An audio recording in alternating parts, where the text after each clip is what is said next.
Good room, guys.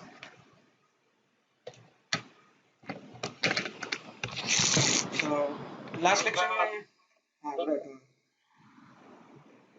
So हाँ हम लोग लास्ट लेक्चर में आई गेस ये कर रहे थे grams law of diffusion right और कुछ क्वेश्चन भी था I will show you the answers अगर आपको कोई डाउट होगा तो मुझे बताना जैसे क्वेश्चन नंबर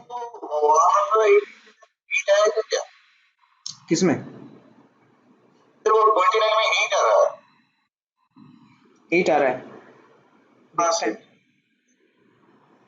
The mark 8:1 आ रहा है okay the RMS speed is twice the RMS speed ठीक चलो ठीक है अगर बोल रहे हो 8:1 आ रहा है तो इसको चेंज कर देते हैं पीवी बाई पीए कर देते हैं इसको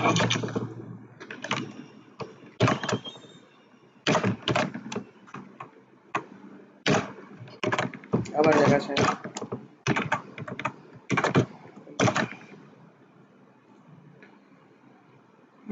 क्वेश्चन नंबर 29 का आंसर आ जाएगा आपका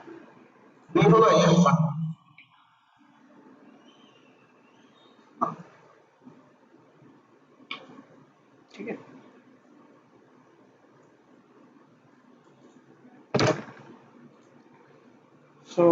पहले वीएमपी आएगा उसके बाद फिर जो आपका एवरेज स्पीड आएगा फिर आरएमएस आरएमएस सबसे ज़्यादा होगा क्योंकि that has a value of इनका रेशियो जब हम लोगों ने देखा था तो ये कितना आया था रेशियो √2:8/5:√3 तो ये इंक्रीजिंग ऑर्डर में है U M P U average और यू आर एम एस कैसे चलेगा ये क्वेश्चन नंबर 31 का देखते हैं सी आ रहा है ठीक है और 32 का मल्टीपल चॉइस है 32 में आपका बी सी डी आ जाएगा ठीक है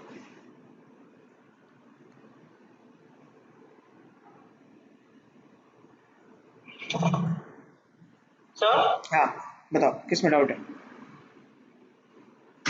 सर ये क्वेश्चन में डाउट नहीं है सर पिछला एक फॉर्मूला बताया था कि u average equals to integration 0 n by n into u हाँ सर इसका मतलब बताना क्या चाहता है ये फॉर्मूला सिग्निफिकेंस बता दीजिए एक बार ये एवरेज निकालने का तरीका है कोई भी ग्राफ का आप एवरेज वैसे निकालते हो है ना कोई मान लो कि x F x versus x का कर्व है तो उसका हम लोग एवरेज ऐसे निकालते हैं इंटीग्रेशन ऑफ जहाँ से जहाँ तक कर्व वैरी कर रहा है अगर जीरो से इन्फिनिटी तक अगर कर्व वैरी कर रहा है तो उसको जीरो टू इन्फिनिटी तक इंटीग्रेट करेंगे तो that will be integration of zero to infinity F X into D X ठीक है divided by integration of D X इस तरीके से एवरेज निकालते हैं ठीक है ठीक है कोई भी कर्व का सर हालांकि जो मैक्सवेल का स्पीड डिस्ट्रीब्यूशन कर्व है वो जब मतलब लोअर स्लोप पे आ रहा है तो वो क्या सीधा फिर पैरेलल निकल जाएगा या सर फिर क्या होगा ग्राफ ये पैरेलल होगा किस पॉइंट पे आकर के क्योंकि जैसे एक्सपोनेंशियली डिक्रीजिंग कर्व आप देखो कैसा होता है एक्सपोनेंशियल डिक्रीजिंग कर्व वो कभी भी जो आपका एक्स एक्सिस है उसको टच नहीं करता है राइट तो वो साथ में निकलता जाएगा वैल्यू बढ़ाते जाओगे वो जीरो की तरफ टेंड करेगा लेकिन वो जीरो होगा नहीं कभी ठीक है कुछ ना कुछ वैल्यू आएगा तो इसीलिए जो कर्व है ये कर्व भी पैरेलल हो जाएगा at a point x axis के ठीक है क्योंकि इसके आप इक्वेशन में देखो जैसे इसके इक्वेशन में अगर आप देखोगे तो एक्सपोनेंशियल टर्म भी है राइट लास्ट क्लास में हम लोगों ने डिस्कस किया था कि इसका जो ये कर्व है that curve has two components one is quadratic component of you square and one is exponential curve component तो इसमें आपको दोनों दिखाई देगा इस कर्व में ठीक है एक आपका जो है इनिशियली ये यू स्क्वायर पे डिपेंड कर रहा है ठीक है और फिर finally after certain point after reaching maximum ये फिर एक्सपोनेंशियल कर्व जो है या एक्सपोनेंशियल पार्ट जो है वो डोमिनेटिंग होगा ये वैल्यू के हिसाब से आप कोई भी रख के देख लो A square E raise to the power minus A square इसमें आप जैसे इससे ए की वैल्यूज जो है बढ़ाते जाओगे वैसे वैसे एक्सपोनेंशियल का जो फैक्टर है वो धीरे धीरे इंक्रीज होता रहेगा ठीक है तो ये एक तरीके से प्रॉपर्टी भी है एक्सपोनेंशियल इक्वेशंस की कि एक्सपोनेंशियल क्या होता है कि धीरे धीरे एक्सपैंड करता है अचानक से ठीक है so you might see there are very much examples in day to day our life जैसे आप अभी कोविड 19 के जो केसेस हैं जो जिस तरीके से इंक्रीज कर रहा है, वो इंक्रीज का अभी अभी आपको अभी ग्राफ देखना है उसका उसका इंक्रीज जो है वो कर्व हमेशा लॉग में प्लॉटेड होता है, ठीक है। लॉग में इसलिए प्लॉटेड होता है ताकि आप जो है एक्सपोनेंशियल एकदम इंक्रीज करता हुआ ना दिखे कर्व, लेकिन पॉइंट इज कि जैसे जैसे आपका वैल्यूज बढ़ता रहेगा एक्स का, वैसे वैसे एक्सपोनेंशियल टर्म्स भी जो है आपके इंक्रीज करते रहेंगे और ये बहुत रैपिडली इंक्रीज होगा जैसे जैसे आप एक्स को बढ़ाते जाओगे। सिमिलरली वहाँ पे भी यही है कि यू की वैल्यू आप बढ़ाते जाओगे तो इनिशियली पहले यू स्क्वायर डोमिनेटिंग होगा, एक्सपोनेंशियल डोमिनेटिंग नहीं होगा। फिर जैसे जैसे वैल्यू बढ़ेगी यू स्क्वायर जो है लेस डोमिनेटिंग होगा, एक्सपोनेंशियल ज़्यादा डोमिनेटिंग होगा, ठीक है। तो ये फाइनली जैसे ये देखो यहाँ पैरेलल आ रहा है, ये पैरेलल ही आके रख जाएगा। और कोई डाउट है? ठीक है। बाकी सारे क्वेश्चंस तो हो गए हैं ये सब 27 20 किसी को डाउट है 29 में, क्वेश्चन नंबर 30 में?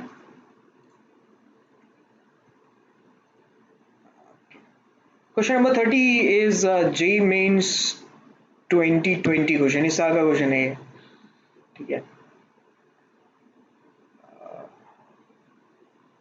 क्वेश्चन नंबर 31 में डाउट है किसी को? हाँ सर। 31 में। So, if the temperature of 1 mole of gas is increased by 50 degrees Celsius, calculate the change in kinetic energy of the system. यहाँ पे देखो पहली बात तो ये है कि इसमें बोल रहे हैं आपको कि कैलकुलेट द चेंज, ठीक है। ये आपको चेंज कैलकुलेट करना है, राइट, कि आपका इनिशियली कितना था फाइनली कितना था, ठीक है, उसका डिफरेंस, तो फाइनल माइनस इनिशियल करना पड़ेगा। तो आप इसमें जो है चेंज इन काइनेटिक एनर्जी निकाल सकते हो, delta E is equals to 3/2 R T, R delta T, ठीक है। 50 डिग्री सेल्सियस का टेम्परेचर चेंज है, वैल्यू रख दो उसमें 3/2, आर की वैल्यू जूल में रख देंगे 8.314 इंटू 50, है ना। तो ये कितना आ जाएगा आपका 75 इंटू 8.34, ठीक है। आप ऐसे भी देख सकते हो कि 75 इंटू 8 करेंगे तो 600 के आसपास आएगा, है ना। हाँ 600 के आसपास आएगा, तो 600 से थोड़ा ज़्यादा ही है, इसलिए ये सी वाला।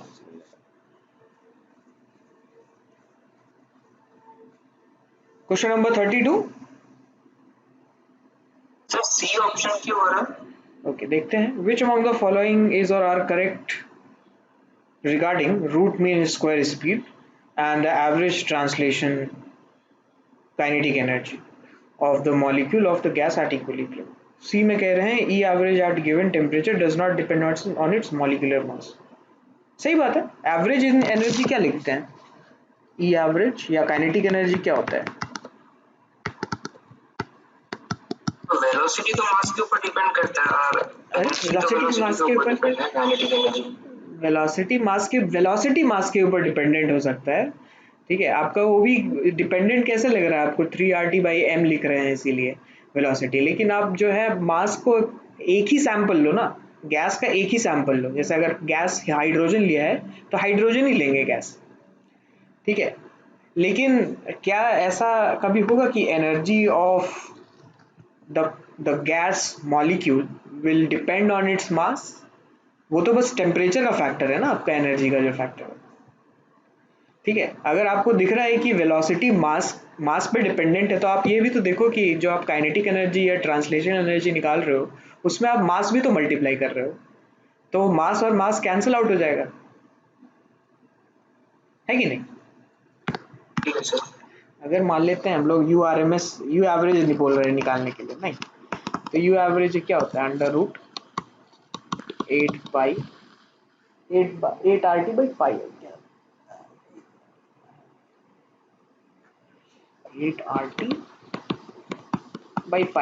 ठीक है। अब जब इसका काइनेटिक एनर्जी निकालोगे तो इसको क्या करेंगे, half mv² you average square, right.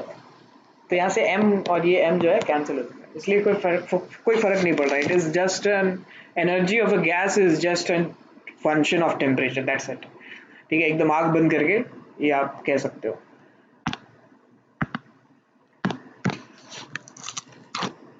और कोई डाउट 32 में? नहीं, ओके। सो लास्ट लेक्चर में हम लोगों ने ग्राम्स लॉ किया था, थोड़ा जल्दी जल्दी हो गया था, चलो कोई बात नहीं, वो फिर से देख लेते हैं। ठीक है, तो ग्राम्स लॉ जो है आपको एफ्यूजन और डिफ्यूजन के बारे में बताता है। ठीक है, डिफ्यूजन क्या है, जैसे it is a movement of the particle from high concentration to low concentration. It is like कि जैसे आपने कभी टी बैग को डाला होगा पानी में, गर्म पानी में, तो आपने देखा होगा कि जो पूरा वाटर है, बॉइल्ड वाटर, वो उसका कलर चेंज हो जाता है। That is what is diffusion. ठीक है, सिमिलरली अगर आप पानी में अगर इंक डालोगे तो that ink dissolves on its own. So ink के जो पार्टिकल्स हैं वो मूव करेंगे from high concentration to low concentration, और ये मूवमेंट तब तक चलता जाएगा जब तक होमोजीनियस नहीं हो जाता थ्रू आउट। ठीक है, सो एज वी नो कि मिक्सचर को जो हम लोगों ने डिफाइन किया था ना, डिफरेंशिएट किया था into heterogeneous mixture and homogeneous mixture, right. ठीक है, सो होमोजीनियस मिक्सचर का मतलब ही यही है कि आप कहीं से भी एक यूनिट वॉल्यूम उठाओगे तो उसका कंसंट्रेशन जो है वो सेम रहेगा थ्रू आउट द सॉल्यूशन या throughout the mixture, right. Similar thing happens during diffusion. तो डिफ्यूजन में जब भी कोई गैस पार्टिकल है, it moves from one place to another place because of the concentration या फिर प्रेशर ग्रेडियंट। ठीक है, ग्रेडियंट का मतलब होता है चेंज, ये जो लिखते हैं ना हम लोग ऐसे, ये वाला, इसको ग्रेडियंट कहते हैं। ठीक है, डेल्टा ई, डेल्टा एम, ऐसे आपने बहुत बार देखा होगा। ठीक है, तो गैस का जो मूवमेंट है that is because of the pressure gradient, right. Similarly बहुत सारी चीज़ों का मूवमेंट होता है, जो हवा चल रही है अभी, ठीक है, ऐसा मौसम हो रखा है, सो this is all because of the pressure difference. ठीक है, सो एफ्यूजन कब होगा? एफ्यूजन जैसे मान लो कि गैस सिलेंडर से गैस लीक कर रहा है, ठीक है, तो that is an effusion which is escape of the gas from a pin hole, right. So जब भी आपका एफ्यूजन होगा देन यू कैन से कि डिफ्यूजन विल फॉलो। ओके, तो इफ्यूजन होगा फिर डिफ्यूजन होगा, and because of that diffusion you can smell the LPG gas अगर लीक कर रहा हो तो। ठीक है, so it all depends on the density of the gas molecules, right. और हम लोग ऐसा भी कह सकते हैं कि हमें रेट के बारे में एक्चुअली पता करना है कि किस रेट से डिफ्यूज हो रहा है, किस रेट से गैस मूव कर रहा है from one place to another. It is important because हम लोगों ने काइनेटिक थ्योरी ऑफ गैस पढ़ लिया है एंड वी नो कि इसका स्पीड क्या होगा गैस मॉलिक्यूल का। ठीक है, now we are trying to find out कि अब गैस मूव पार्टिकल्स जो है कैसे मूव करेंगे, ठीक है, एक दूसरे मीडियम में, राइट, जो कि उसका खुद का नहीं है, right. So it is something like कि it will move from one place to another because of that pressure gradient, right. और ये मूवमेंट होगा because of the kinetic energy of the gas particles, and the rate will be inversely proportional to the under root of the density of the gas. ठीक है, तो इसका मतलब है कि अगर मॉलिक्यूलर मास ज्यादा है तो मेरा रेट जो है वो कम होगा। ठीक है, आप इसको वेलोसिटी से भी रिलेट कर सकते हो। आप ही देख लो, अगर मैं हायर मास का गैस लूंगा, ठीक है, जैसे मान लो हाइड्रोजन ले लिया और एक जगह कार्बन डाइऑक्साइड ले लिया, सेम टेम्परेचर है, सेम कंडीशंस है, तो उसमें भी जो उसके स्पीड्स होंगे वो स्पीड हाइड्रोजन मॉलिक्यूल्स के ज़्यादा होंगे, H2 के, राइट, और CO2 के कम होंगे। सो सिमिलरली H2 भी जल्दी जो है वो डिफ्यूज करेगा under similar conditions in comparison to CO2, राइट। ओवरऑल अगर हम लोगों ने इक्वेशंस जो है वो कैसे देखा था कि हम लोगों ने इन दोनों का रेशियो ले लिया, सो तो we don't have to find out कि what is the relation of this rate of the effusion और rate of diffusion with the density of the gas. ठीक है, हमें कोई फाइंड करने की जरूरत नहीं है, we just have to take ratios और बाकी सारे टर्म्स जो है कैंसिल हो जाएगा। So this is the actual equation of the rate of effusion और रेट ऑफ डिफ्यूजन। ठीक है, ये एक्चुअली रेट ऑफ एफ्यूजन का लिखा हुआ है। Okay, so rate of effusion is R equals to PA divided by under root of 2 pi RTM, जहाँ पे P जो है आपका partial pressure of the gas है, A is the area of the orifice जिस पिन होल से gas जो है एस्केप कर रहा है उसका एरिया है, और R is universal gas constant, T is temperature, M is the molecular mass of the gas जो कि रिलीज हुआ है या एस्केप कर रहा है। ठीक है, सो यहाँ से आप देखोगे जैसे R1/R2 अगर आप करोगे तो ये इक्वेशन आएगा आपको, बाकी सब टर्म्स जो है वो कैंसिल हो जाएंगे बिकॉज अंडर सिमिलर कंडीशंस। ठीक है, टेम्परेचर अगर सेम ले रहे हैं, ठीक है, और प्रेशर अगर सेम ले रहे हैं तो ये वाला जो है टर्म आपके पास आ जाएगा, राइट। सो इसके बेसिस पे कुछ क्वेश्चंस देखा था, आप लोगों ने ट्राई किया था, आंसर बताऊं? या अभी करोगे? 32 का 5। 32 का 5 है। कार्बन आइटम कैसे हुई? मास तो निकल गया, उसके बाद कार्बन आइटम कितना है और कैसे निकाले? अच्छा, तो फर्स्ट ऑफ ऑल तो इसमें हाइड्रोकार्बन बोल रहे हैं, तो हाइड्रोकार्बन में कार्बन होगा और हाइड्रोजन होगा, राइट। आपका जो मास आया होगा ये 78 आया होगा। सो 72 आया, 72 आया, ओके ठीक है। 72 आया होगा, तो this is a saturated hydrocarbon. It means that this should be alkane, है ना। और एल्केन में CnH2n प्लस 2 ये फॉर्मूला होगा, तो इसका मास कितना आना चाहिए? ओके सर, सैचुरेटेड लिखा है। एग्जैक्टली, तो इसीलिए उसका जो है हाइड्रोजन भी आपको पता चल जाएगा। नेक्स्ट देखते हैं क्वेश्चन नंबर, ये सब हुआ था क्या 33? क्लास में नहीं हुआ था ना? अच्छा, 33 का कितना आ रहा है? 16 आ रहा है, यस।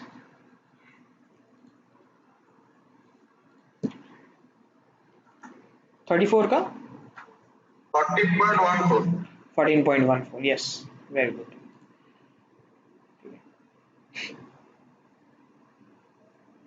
किसी को डाउट होगा तो बोल। हाँ सर XeF6 होगा? हाँ, XeF6 होगा इसका, एग्जैक्टली। एंड वी नो कि मतलब हम लोगों ने बस एक ही देखा है ऐसा, XeF6 देखा है, XeF2 देखा है, XeF4 भी देखा है, XeF8 नहीं देखा है। हालांकि अब नॉर्मली ऐसे जाओगे तो कैलकुलेशन करके मॉलिक्यूलर मास आ जाएगा, वहाँ से आप जो है फॉर्मूला निकाल सकते हो।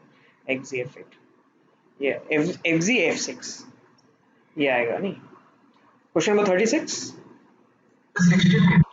16 मिनट्स आ रहा है, वेरी गुड।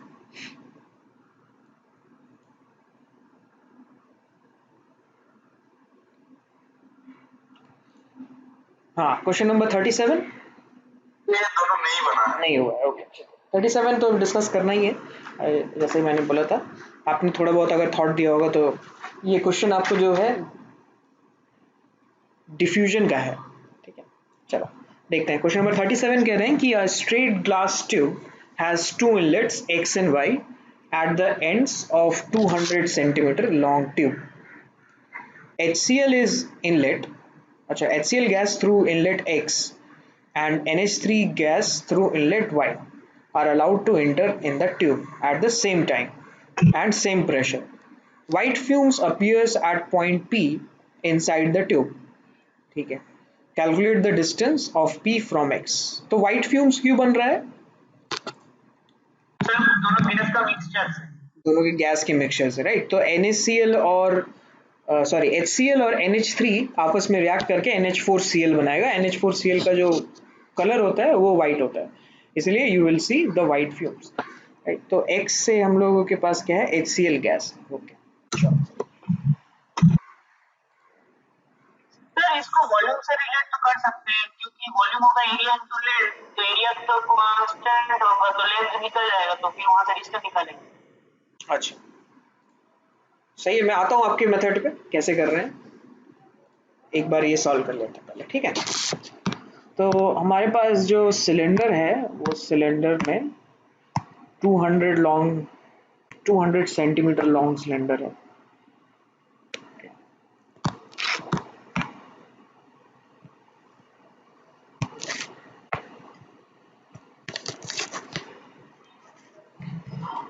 और एक एंड से हम लोगों के पास this is let's say this is X, this is Y. X से हम लोगों ने HCl इंट्रोड्यूस किया है, वाई डायरेक्शन से हम लोगों ने NH3 इंट्रोड्यूस किया है, ठीक है। और इसका जो लेंथ है that is 200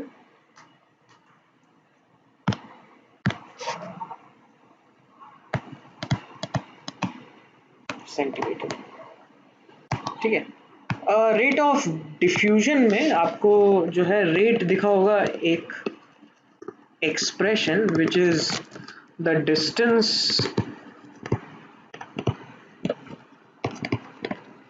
traveled by diffused gas divided by time,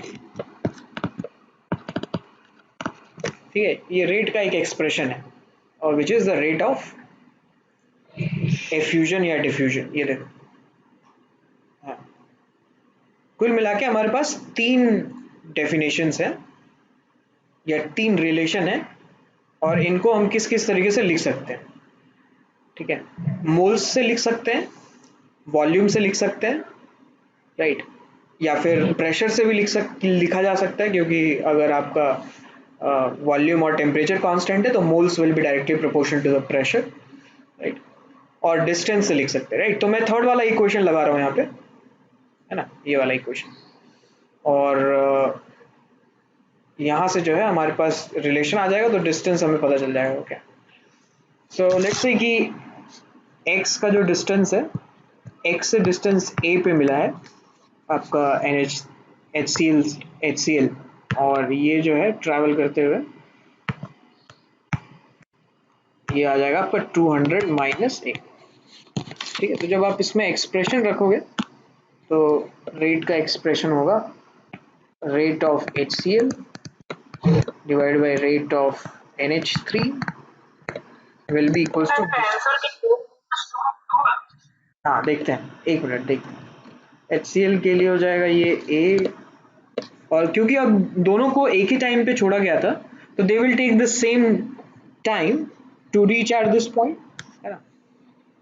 so that's why time जो है वो कैंसिल हो जाएगा आपका और ये आपका आ जाएगा 200 माइनस ए, which will be equals to under root of molecular mass of NH3 divided by molecular mass of HCl। ठीक है, यहाँ से आप फिर A निकाल सकते हो।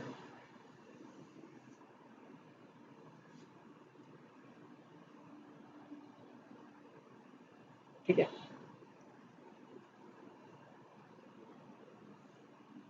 कितना आंसर आ रहा है आपका? Sir 4 - 2√2 metre. 4 - 2√2 मीटर। अच्छा, सर वो रूट अंडर मोलिकुलर मास वाला वो अप्रोक्सीमेटली 2 ले लिया, एकदम एग्जैक्ट नहीं। अच्छा, ठीक है, तो इसका बता देते हैं कितना आएगा। ये आपका 81 सेंटीमीटर आ जाएगा। ठीक है, calculate the distance of P from X। अच्छा, X से ही निकालना है हम लोग को डिस्टेंस, राइट। एक बार चेक कर लो अब क्या आ रहा है, आ जाना चाहिए इसी से। सर आपने जो ये रेट वाला फॉर्मूला लिखा है ये तो तभी होगा जब से दोनों मतलब क्रॉस सेक्शन एरिया सेम होगा। हाँ, तभी तभी लिख सकते हैं, नहीं तो फिर वही है आपका जो आपके पास जो बेसिक इक्वेशन है वो है, आपको पता है PA divide by under root 2 pi RT m, उससे फिर आपको निकालना पड़ेगा। तो यहाँ से आपका आ गया A divide by 200 minus A is equals to under root of 17 by 36.5।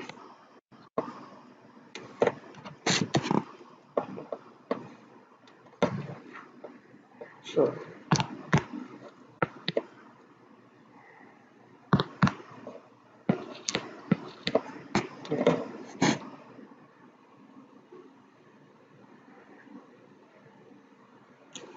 आपको कितना आता है? 4 - 2√2, नहीं, 2√2 आपका हो गया, √2 is 1.41, 1.4, 2 1.8, 2.8, 4 - 2.8। अच्छा, आपने अप्रॉक्स लिया था इसीलिए आ रहा है आपको, ठीक है। सेंटीमीटर में अप्रोक्सीमेटली 117 पॉइंट समथिंग, तो उधर से 80 आ जाएगा। हाँ सही, ठीक है, फर्स्ट पॉइंट तक ठीक है। मतलब इसको आप जो है क्या ले सकते हैं, इसको कोई अप्रॉक्सीमेशन तो नहीं कर सकते अप्रॉक्सीमेशन, मतलब आंसर अगर ऑप्शन है हमारे पास तो कर सकते हैं, अदरवाइज इसका अप्रॉक्सीमेशन तो क्या ही हो सकता है। ठीक है, सो डोंट वरी, इतना जो टफ आपको अंडर रूट के अंदर दिख रहा है वो आपका नहीं आएगा मेंस पे। कितना आ रहा है? 82.35। 82.35, ओके, ठीक है, ठीक है, मतलब लमसम जो आपका आंसर वो 80। अच्छा 82 आ रहा है, नहीं तो उसको लमसम 82 रख देते हैं, ठीक है, आपका 82 सेंटीमीटर जो है। 81 पॉइंट। ओके ठीक है, सो 82 रख देते हैं इसका, चलो ठीक है, अप्रॉक्स लिख भी देते हैं, बाद में कंफ्यूजन ना हो।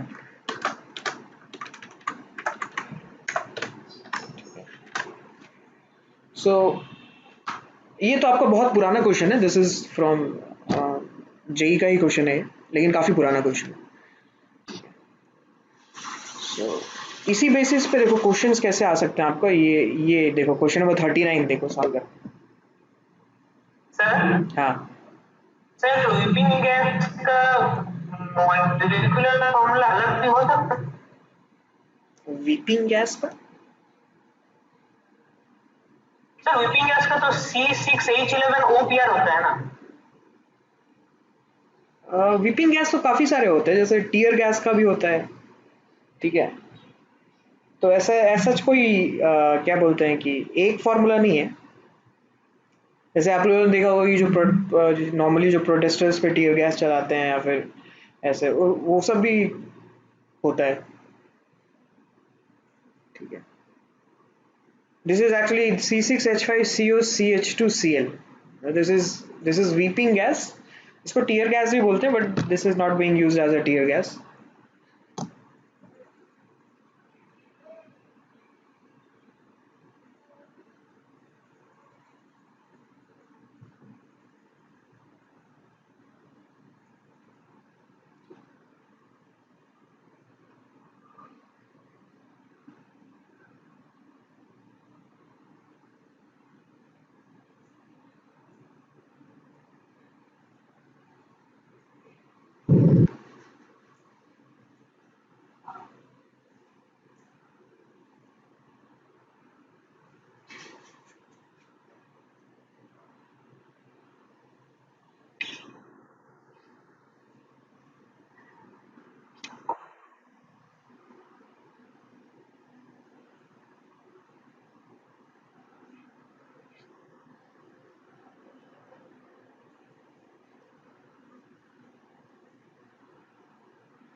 सर हाँ सर सी होगा।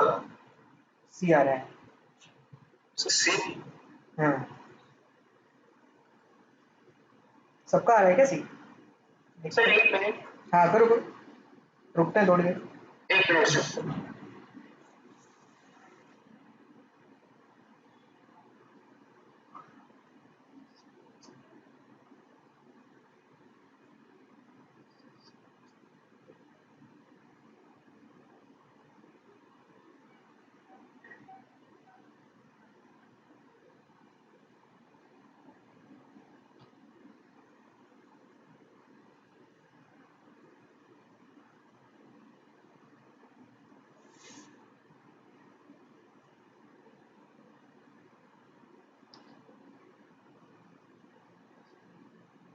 सर हाँ हाँ बोलो। सर स्टेट में सर हेड लगा रहा है। क्या आ रहा है? सर ए आ रहा है, ए आ रहा है, ए। ठीक।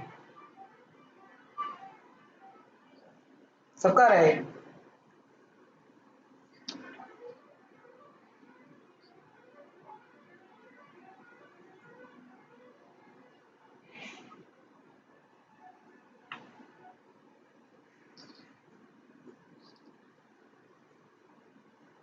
सर मेरा डी आ रहा है। डी आ रहा है।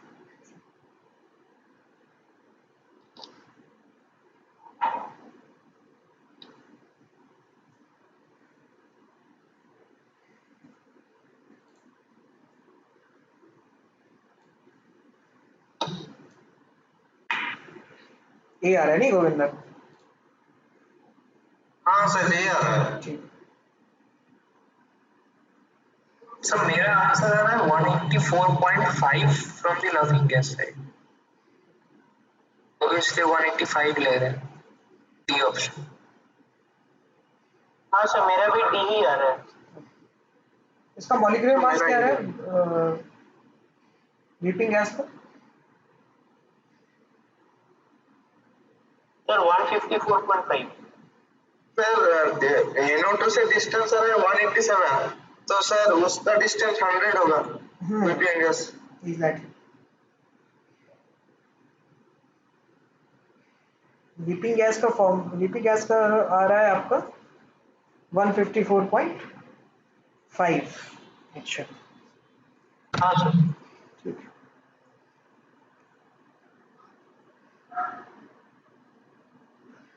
N2O का मास हो जाएगा आपका 28 प्लस 16 नहीं 44। 44 आ जाएगा।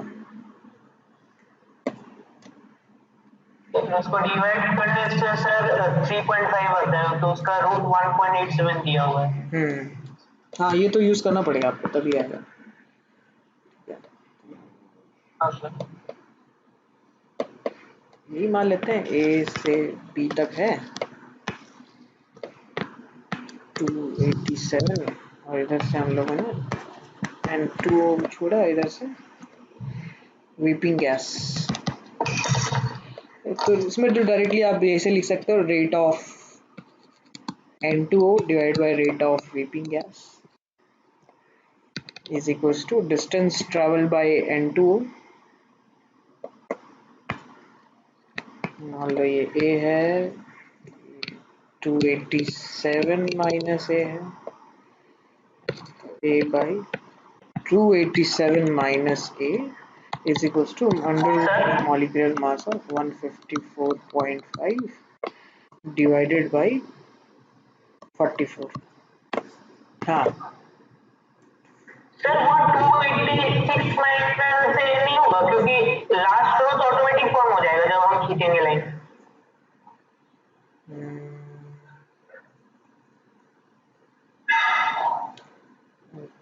equidistance rows 1 meter apart, the length of this unit has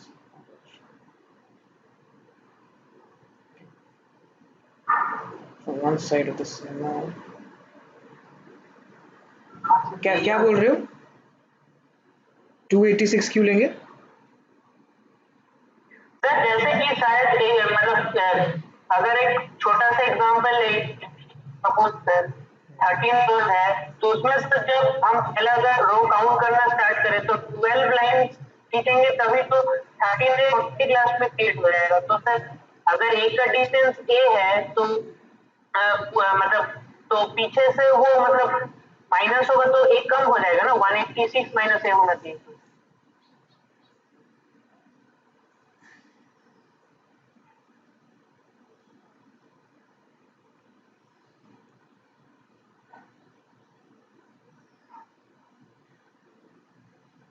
आप इसको गैस के टर्म्स में देखो ना, आप इसको रोज के टर्म्स में क्यों देख रहे हो? हमें तो रोज बनाने नहीं है, उसमें तो रोज ऑलरेडी बना हुआ है ना, सिनेमा थिएटर भी या जो भी थिएटर होगा, ठीक है।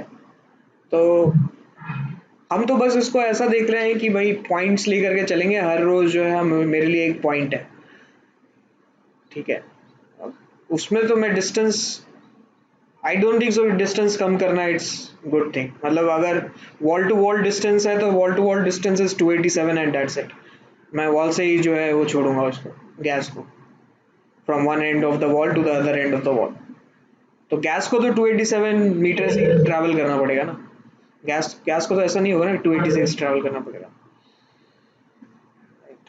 इससे इससे आपका जो आंसर है वो 100। सर ये अगर 187 आ रहा तो वो तो ये आ रहा था लाफिंग गैस का साइड से। नहीं सर, सर लाफिंग गैस के साइड से 187 आ रहा है। हाँ हाँ वही कुछ सर, गलत किया होगा, मतलब उसमें और रेशियो में देखो ये कुछ। ऑप्शन है। हाँ ए आ रहा है, ये आएगा 100 row from the weeping gas.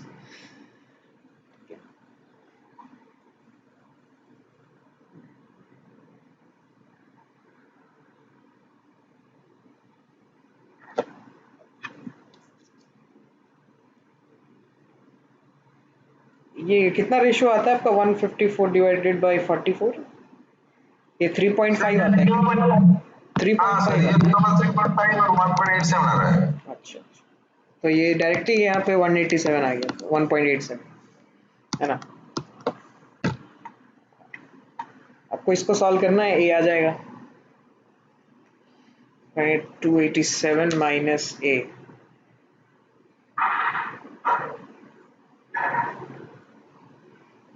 कितना आएगा ये? 287 minus this 2.87 A divided by 287। ए का वैल्यू जो है आपको 100 आएगा, नहीं सर एक का 187 187 आएगा। अच्छा ठीक,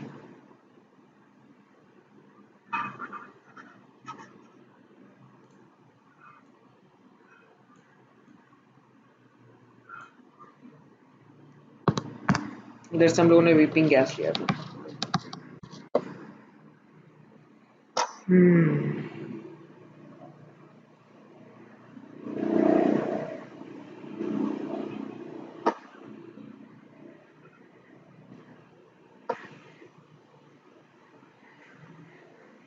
यस ठीक है।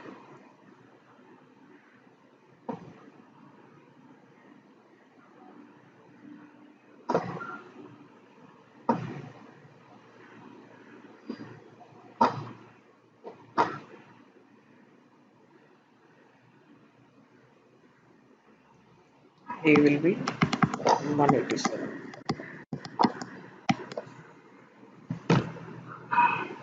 तो ए हम लोगों ने कहाँ से लिया है? N2O के साइड से लिया है ना हम लोग है। हाँ ठीक है, तो लाफिंग गैस की साइड से लिया है, लाफिंग गैस की साइड से 187 आना चाहिए और वीपिंग गैस के साइड से 100 आना चाहिए।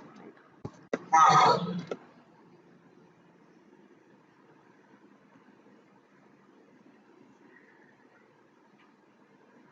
किसी को डाउट है 39 में अभी भी? ठीक है, 38 देखो, 38 is the rate of diffusion of a sample of ozonized oxygen is 0.98 times more than that of a pure oxygen. Okay, find percentage by volume of ozone in the ozonized sample, also report the percentage by weight. Okay, तो इसमें जो है आपका O2 और O3 का एक mixture है, that is what it means. So we have O3 plus O2 का मिक्सचर और एक साइड हमारे पास O2 है, प्योर O2। इसका जो रेट है, rate of mixture, let's call this as a mixture, ठीक है। तो R ऑफ mixture divided by R of O2 is 0.98 times. Okay.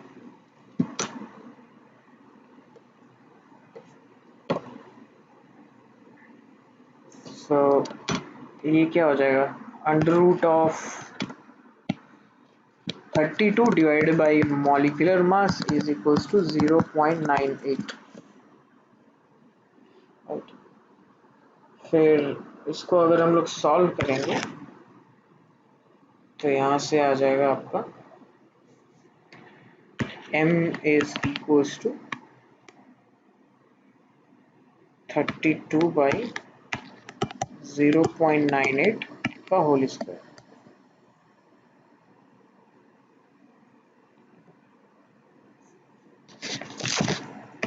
तो ये कितना आना चाहिए, ये आना चाहिए 32 डिवाइड बाई 0.96, है ना।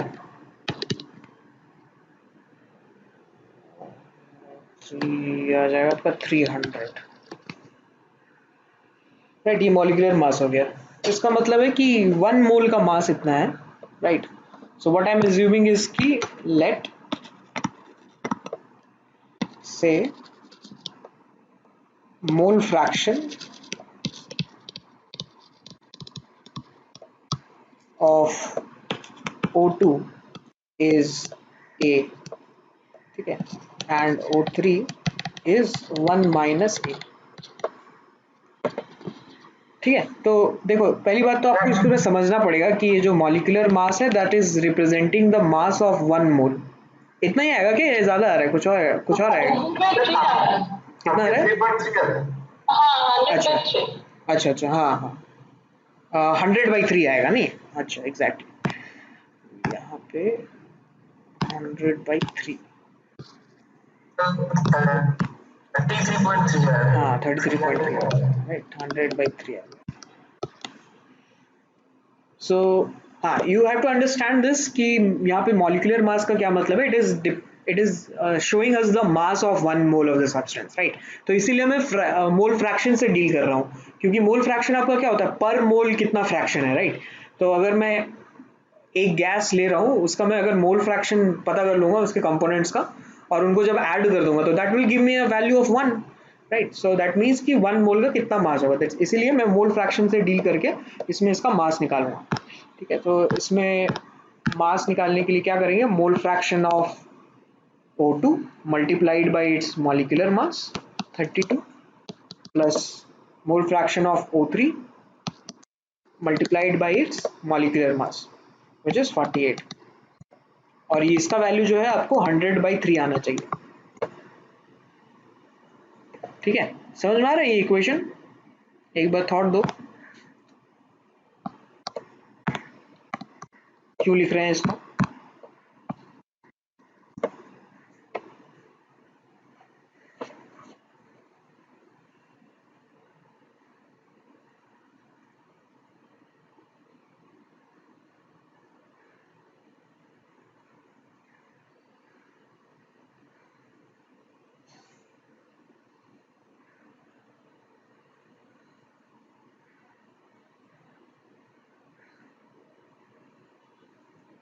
समझ में आ रहा है या फिर और एक्सप्लेन करें? एक बार फिर से बताओ। चलो दूसरा एग्जांपल ले लेते हैं हम लोग, ठीक है, एकदम अलग एग्जांपल। एक सैंपल है हम लोगों के पास, और इसमें 2 मोल H2 है, और लेट्स से 8 मोल्स आपका CH4 है, ठीक है। अब मुझे इस मिक्सचर का मॉलिक्यूलर मास निकालना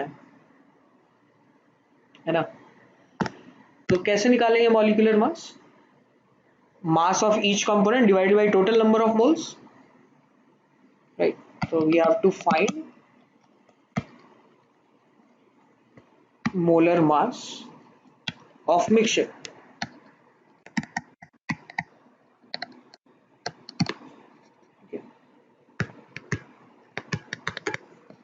सो मास ऑफ मिक्सचर, ये मैं मोलर मास नहीं निकाल रहा हूँ, मैं टोटल मास निकाल रहा हूँ, ठीक है। ये हो जाएगा आपका 2 into molar mass of hydrogen plus 8 into molar mass of methane, 8 into molar mass of methane,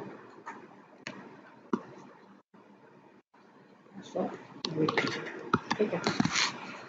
तो मोलर मास कैसे निकालेंगे, ये किसके लिए था, टोटल मोल्स कितना था इसमें, 10 मोल्स था,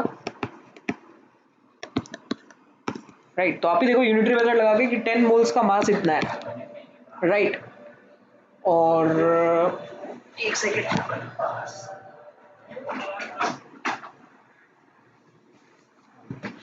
सो हाँ, इसमें भी हम बोल रहे थे कि 10 मोल्स का जो है मास आपका इतना आ गया, तो 1 मोल का मास कितना हो जाएगा, therefore molar mass is equals to 2 divided by 10 into molar mass of H2 plus 8 divided by 10 into molar mass of CH4। ये वाला पॉइंट तो समझ में आ रहा है ना? हाँ सर।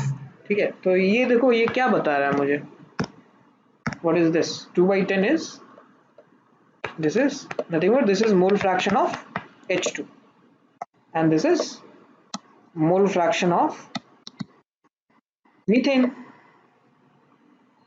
ठीक है। तो कोई भी मिक्सचर के लिए, for any mixture I can write down its molecular mass for any mixture of gas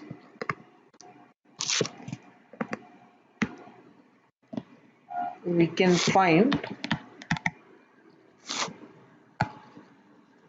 molar mass of mixture is equal to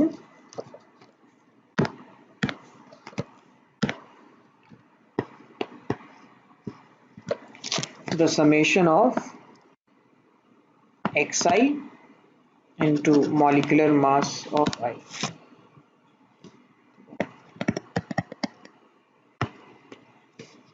where xi is mole fraction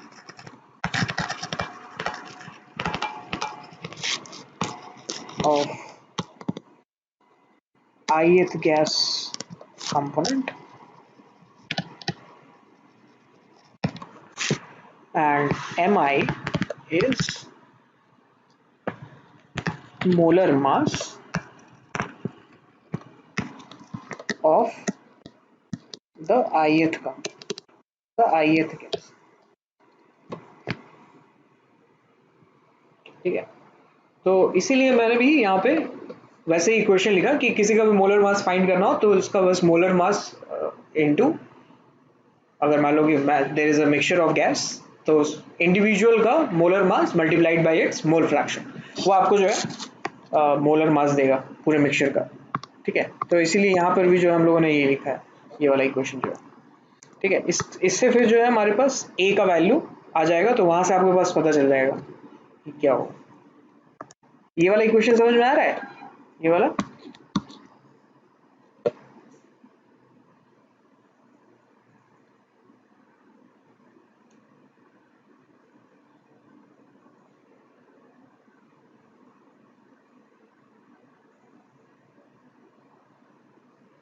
हाँ सर। ठीक है, तो और ये एग्जांपल सबको क्लियर है?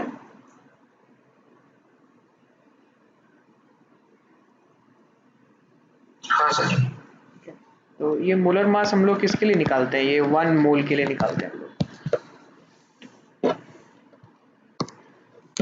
तो यहाँ से हमारे पास जो इक्वेशन आया था वो 32 है, इसको सॉल्व करेंगे तो आ जाएगा, it was actually 32a plus 1 minus a into 48 is equals to 100 by 3, ठीक है। कभी भी जब आपके पास मौका मिले until unless आपको आंसर नहीं देना है फाइनल आंसर, तब तक फ्रैक्शन को फ्रैक्शन में ही रखो, मल्टीप्लिकेशन को मल्टीप्लिकेशन में रहो। ठीक है, ये एक तरीका है, आप जो सॉल्व करते हो उसको टाइम जो है कम लगेगा अगर ऐसा करोगे तो। नहीं तो आप अभी देखो कि अगर मान लो कि एक क्वेश्चन है, उस क्वेश्चन में मैं हर स्टेप में सॉल्व करते जाऊँ तो हर स्टेप का सॉल्यूशन करने में मुझे बहुत टाइम लगेगा। इसीलिए आप जितना भी कैलकुलेशन है, मल्टीप्लिकेशन, डिवीजन, सब एक साथ करो। ठीक है, उससे आपका टाइम जो है वो बचेगा किसी भी सॉल्यूशन। तो यहाँ से आपका जो वैल्यू आ जाएगा, ये क्या आ जाएगा आपका, ये 40, 0.91। हाँ कितना आ रहा है हाँ तो 0.916 आ रहा है। ए, ये आ रहा है 0.961। ठीक है, 96 ले लेते हैं। तो ये मोल फ्रैक्शन ऑफ 0.91 सर, 0.91। 0.91। अच्छा ठीक है, तो ये आपका जो है मोल फ्रैक्शन आ जाएगा। किसका मोल फ्रैक्शन लिया था हम लोगों ने, ए O2 का।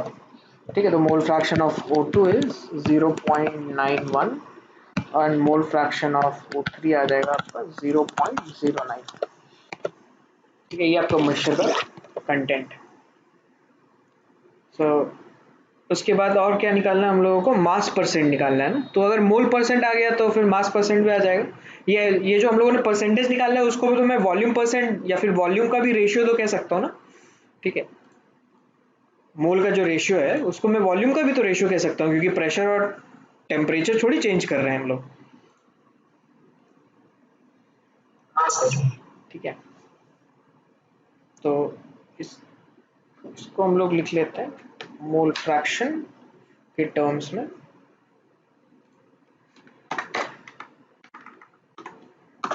मोल फ्रैक्शन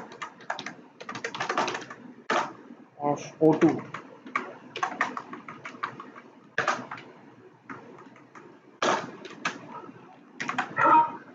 हाँ कितना था, 0.9 था।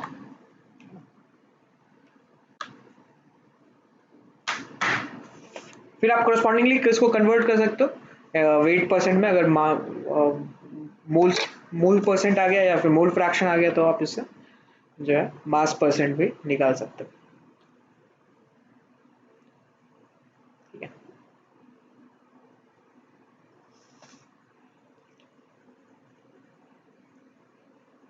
और कोई दिक्कत 38 में, किसी और तरीके की कोई प्रॉब्लम, आगे बढ़े।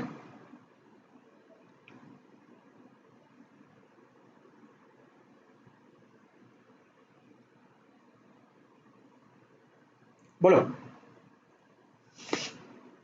हाँ सर। ठीक है, हाँ एक और चीज़ है 38 में आप एक बार वॉल्यूम परसेंट कैलकुलेट करके देखना आता है कि नहीं आता। I have certain doubts about this volume percent, मैं भी इसको चेक करूंगा। ठीक है, अभी एक बार क्लास खत्म हो जाती है तो मैं भी एक बार कैलकुलेट करूंगा ये वॉल्यूम परसेंट सही दिया है कि नहीं दिया है। ठीक है, anyway but the thing is कि अब वी नो कि जो आइडल गैस है हमारा, that is not a practical gas. All gases are not ideal gas, they behave in a certain way और they behave ideally in certain pressure and temperature conditions. अब बात करते हैं कि कौन से कंडीशंस होंगे जब हम लोग बोलते हैं कि कोई भी गैस आइडली बिहेव करेगा। सो जो जब ग्राफ एक प्लॉट किया गया, पीवी कर्व, बॉयल्स का जो कर्व है उसको प्लॉट करने की कोशिश की गई। ठीक है, ये जो सेकंड वाला कर्व दिख रहा है आपको towards the right hand side, this is experimental curve. ठीक है, एक कोई भी गैस उठाया उसमें से उन्होंने कर्व जो है प्लॉट करते गए। ठीक है, प्रेशर और टेम्परेचर, प्रेशर और वॉल्यूम चेंज करते गए, कीपिंग द टेम्परेचर कांस्टेंट। ठीक है, फिर प्रैक्टिकली ये कर्व भी प्लॉट किया गया पीवी वर्सेस पी। तो पीवी वर्सेस पी कर्व में आप देखोगे कि जो जो भी गैस है that gas is not behaving ideally. Okay, so ये जो स्ट्रेट लाइन है, कभी भी हम लोग जब मान लो कि एट कांस्टेंट टेम्परेचर अगर हम लोग पीवी कर्व प्लॉट करेंगे, पी वर्सेस वी, तो ये इसके तरीके से आएगा, सेकंड वाले की तरफ से नहीं, इसके जैसे आएगा पीवी कर्व। तो आप देख सकते हो कि रियल गैस और आइडियल गैस में डेविएशन आ रहा है। जो आपका रियल गैस है वो ब्लू में प्लॉट किया हुआ है और जो आपका आइडियल गैस है वो रेड में प्लॉट किया गया है।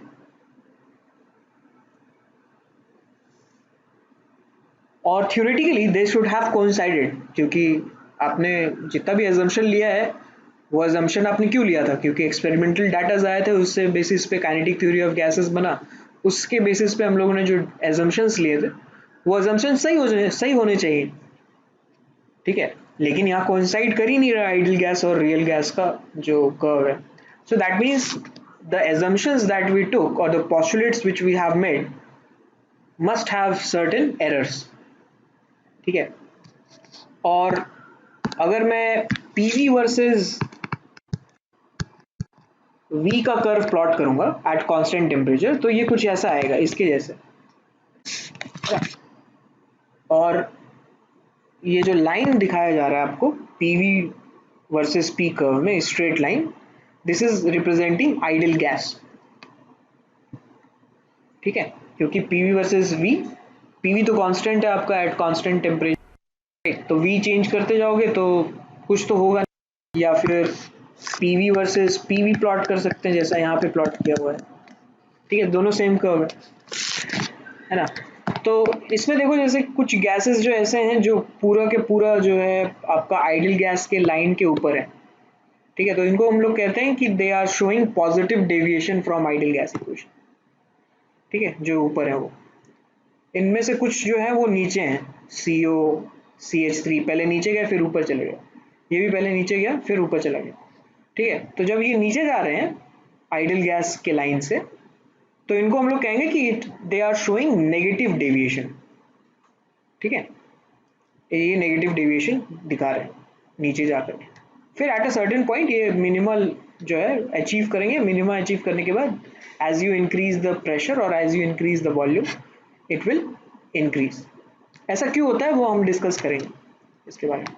बट द थिंग इज कि all the gases were not found to behave ideally, right. So there must be a need of certain changes जिससे हम लोगों के पास एक आइडिया लग पाए कि हम लोग उसके गैस की प्रॉपर्टीज कैसे मेजर करेंगे, ठीक है। तो जैसे देखो, हाँ पी वर्सेस, वो कोई ऐसे नहीं कैलकुलेट नहीं कर सकते उसको, थ्योरेटिकली नहीं कर सकते।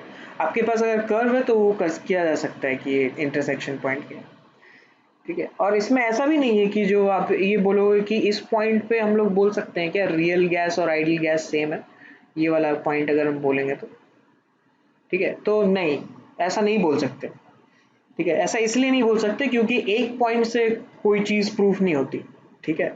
You will have to have certain more points जो कि कोइंसाइड करे उसके साथ, राइट।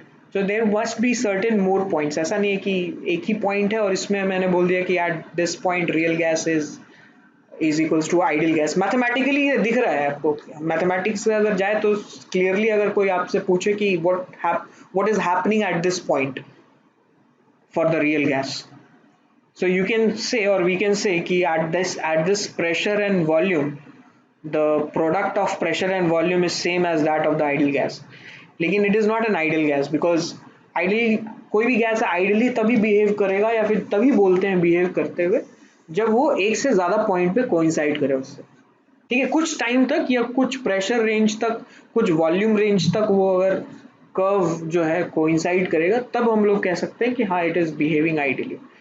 और मैथमेटिक्स में जब आप फंक्शंस पढ़ोगे तो फंक्शंस में आपको ये बताया जाएगा कि आप बाउंड्री कंडीशंस कुछ कुछ जो है फंक्शंस में निकालते हैं हम लोग बाउंड्री कंडीशंस, ठीक है। तो कभी भी हम लोग फंक्शन के बाउंड्री कंडीशन की बात नहीं करते। जैसे अभी क्लास के स्टार्ट में एक क्वेश्चन आया था कि क्या मैक्सवेल डिस्ट्रीब्यूशन कर्व जो है वो एक्स एक्सिस के पैरेलल ही रहेगा, ठीक है। तो this is a boundary condition question, right. Boundary में क्या हो रहा है वो हम लोग जो है वो नहीं बता पाएंगे या फिर काफ़ी वेगली बता पाएंगे, ठीक है। और वो एक कंप्लीट प्रॉपर्टी नहीं दिखा रहा होगा, ठीक है, इनर पॉइंट्स के। तो सिमिलरली ये पॉइंट भी जो है आपका है वो एक तरीके से बाउंड्री पॉइंट है। यहाँ पे भी आपके पास बाद में डाउट्स उठेंगे कि ये पॉइंट जो है इंटरसेक्शन यहाँ पे तो आइडियली बिहेव कर रहा है, राइट। लेकिन स्टिल एक पॉइंट से इंटरसेक्ट करने से कुछ हो नहीं जाता है, राइट। हाँ मतलब सर ये तो बोल सकते हैं कि उस प्रेशर वॉल्यूम पे मतलब एट दैट इंस्टेंट वो हाँ आइडियल गैस की तरह बिहेव करे। बिल्कुल बिल्कुल at that instant the value of pressure and volume or the multiplication of pressure and volume is same for real and ideal gas that we can say ठीक है और ऐसा नहीं बोल सकते कि at this point the real gas is behaving ideally behavior क्या होता है आप ही देखो जब आप बोल रहे हो कि the real gas is behaving ideally तो बिहेवियर इज नॉट लाइक कि मतलब एक पॉइंट पे हम दोनों मतलब दो चीजें कोइंसाइड हुई प्रॉपर्टीज जो है एक कॉमन प्रॉपर्टी आ गई तो this is a behaviour this is not a behaviour ठीक है this is just mayor a coincident कि एक पॉइंट पे जो है दोनों वैल्यू सेम हो रहा है बिहेवियर तब होगा जब वही मैं कह रहा हूँ बिहेवियर तब होगा जब eight a certain pressure range तक वो कोइंसाइड करे ठीक है तो टेक्निकली अगर जाओगे तो टेक्निकली आप ये बोल सकते हो at this point the multiplication of pressure and volume is same for both ideal and real gas ठीक है ये बोलना गलत होगा कि real gas is behaving ideal anyway so यहाँ पे आप देख सकते हो कि this is at the higher pressure zone ठीक है let's classify this as a higher pressure zone and let's classify this as a low pressure zone ठीक है हाई प्रेशर जोन में देखो क्या हो रहा है हाई प्रेशर जोन में अगर हम लोग एक वॉल्यूम कर्व या चलो प्रेशर कर्व अगर प्लॉट करते हैं एक प्रेशर का जो लाइन है वो प्लॉट कर देते हैं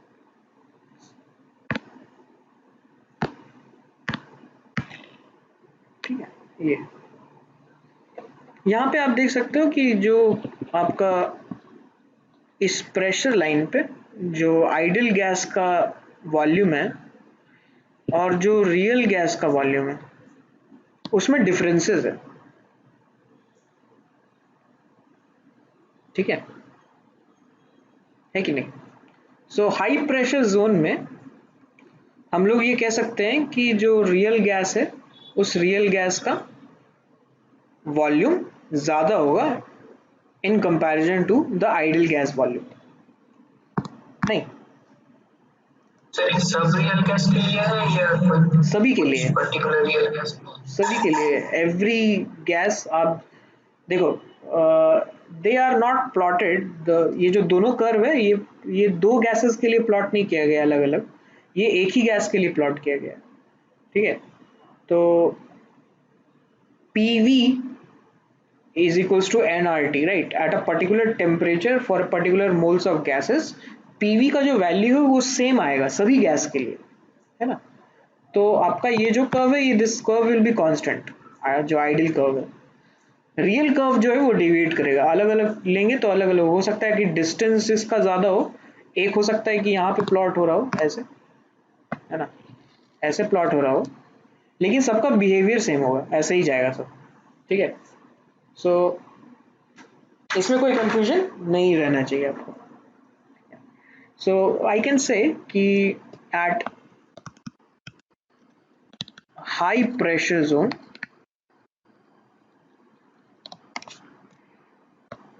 volume of real gas is more than that of the volume of ideal gas ठीक है सिमिलरली अगर हम लो प्रेशर जोन देखें देखो लो प्रेशर जोन में अगर हम लोग एक कांस्टेंट वॉल्यूम का कर्व प्लॉट करते हैं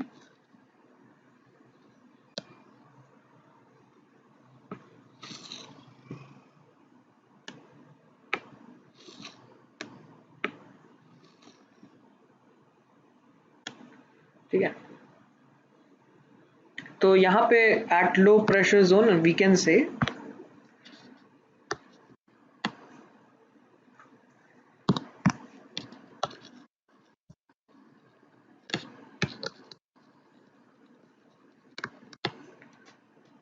the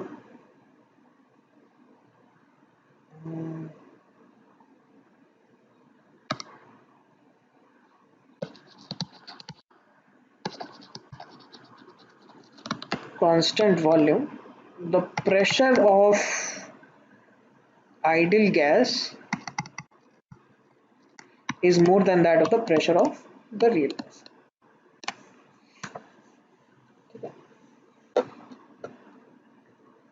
रेड वाला क्या है, आइडियल गैस है ना, रेड वाला, हाँ, तो pressure of the ideal gas is greater than the pressure of the real gas. This is happening at the low pressure region.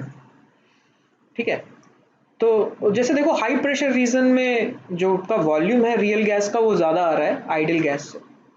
ठीक है, लेकिन टेक्निकली ऐसा तो नहीं होना चाहिए. They must have been coinciding with one another even at the higher pressure zone. So आप ये समझने की कोशिश करो कि हाई प्रेशर कैसे हो सकता है. नहीं, हाई प्रेशर कैसे होगा, हाई प्रेशर कब होगा, जब हम लोग कंप्रेस करें गैस को. नहीं, बोलो. हाँ सर. राइट, तो जब आप इसमें कंप्रेशन कर रहे होगे गैसेस का, तो गैसेस का जब कंप्रेस करेंगे तो molecules will come close to one another. Right, and when they do their pressure will be different. ठीक है, इसको अगर अच्छे टर्म्स में अगर हम लोग बोले तो देखो क्या क्या बोल सकते हैं.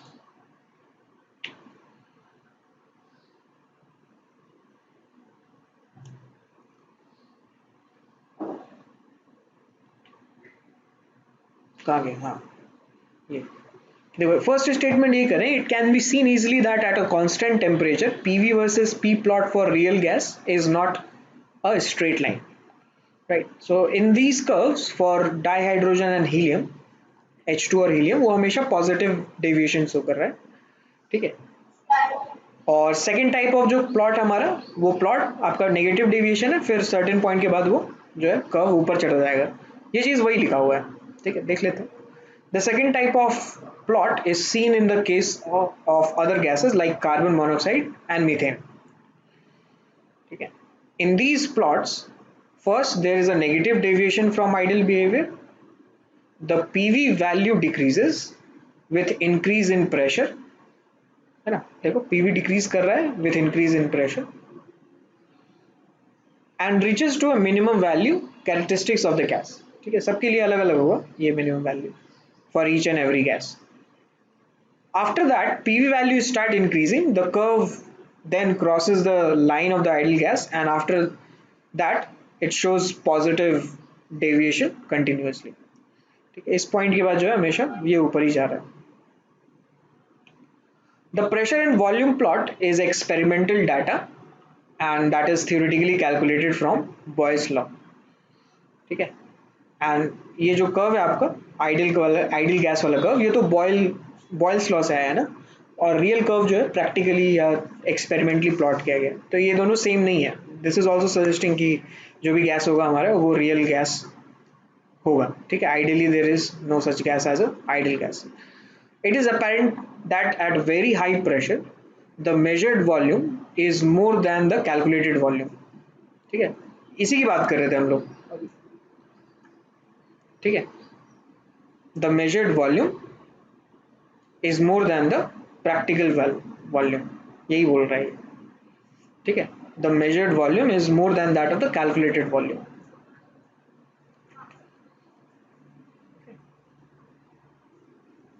तो आइडियली कितना होना चाहिए था वॉल्यूम, आइडियल वॉल्यूम तो वी आई होना चाहिए था ना, जो हमारा कर्व है P V is equals to N R T में, लेकिन आ कितना रहा है, दिस मच, ये ज्यादा आ रहा है. ठीक है, at low pressures the measured and calculated volume approaches each other. हाँ, ये बात भी हम लोग डिस्कस कर लेते हैं कि अगर लो प्रेशर जोन में अगर आप देखोगे तो लो प्रेशर जोन में जो आपका कैलकुलेटेड वॉल्यूम है और जो मेजर्ड वॉल्यूम है वो सब सेम हो जा रहा है. ठीक है, ऑलमोस्ट सेम हो जा रहा है. ये भी नहीं कह रहे हैं कि मतलब बहुत ज्यादा difference.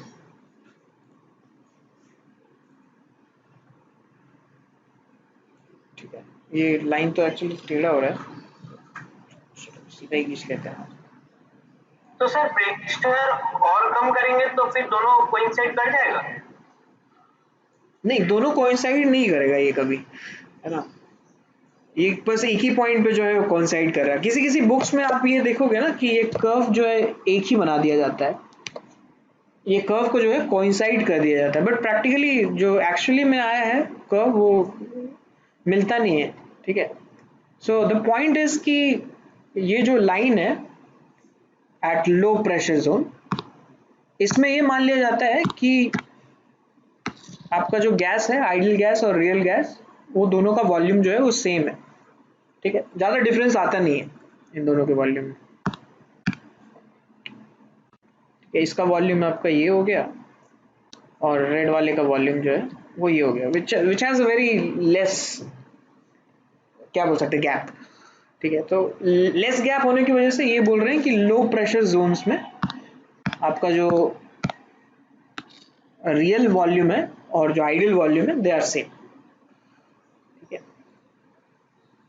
Almost same, I am not saying कि दे आर एग्जैक्टली इक्वल। ठीक है, अगर मान लो कि वैल्यू आपका 22.1 आ रहा है तो रियल का वैल्यू जो है आपका 21.13 आ सकता है या 14 आ सकता है ऐसे, बट ज़्यादा चेंजेस जो है वो नहीं आएगा।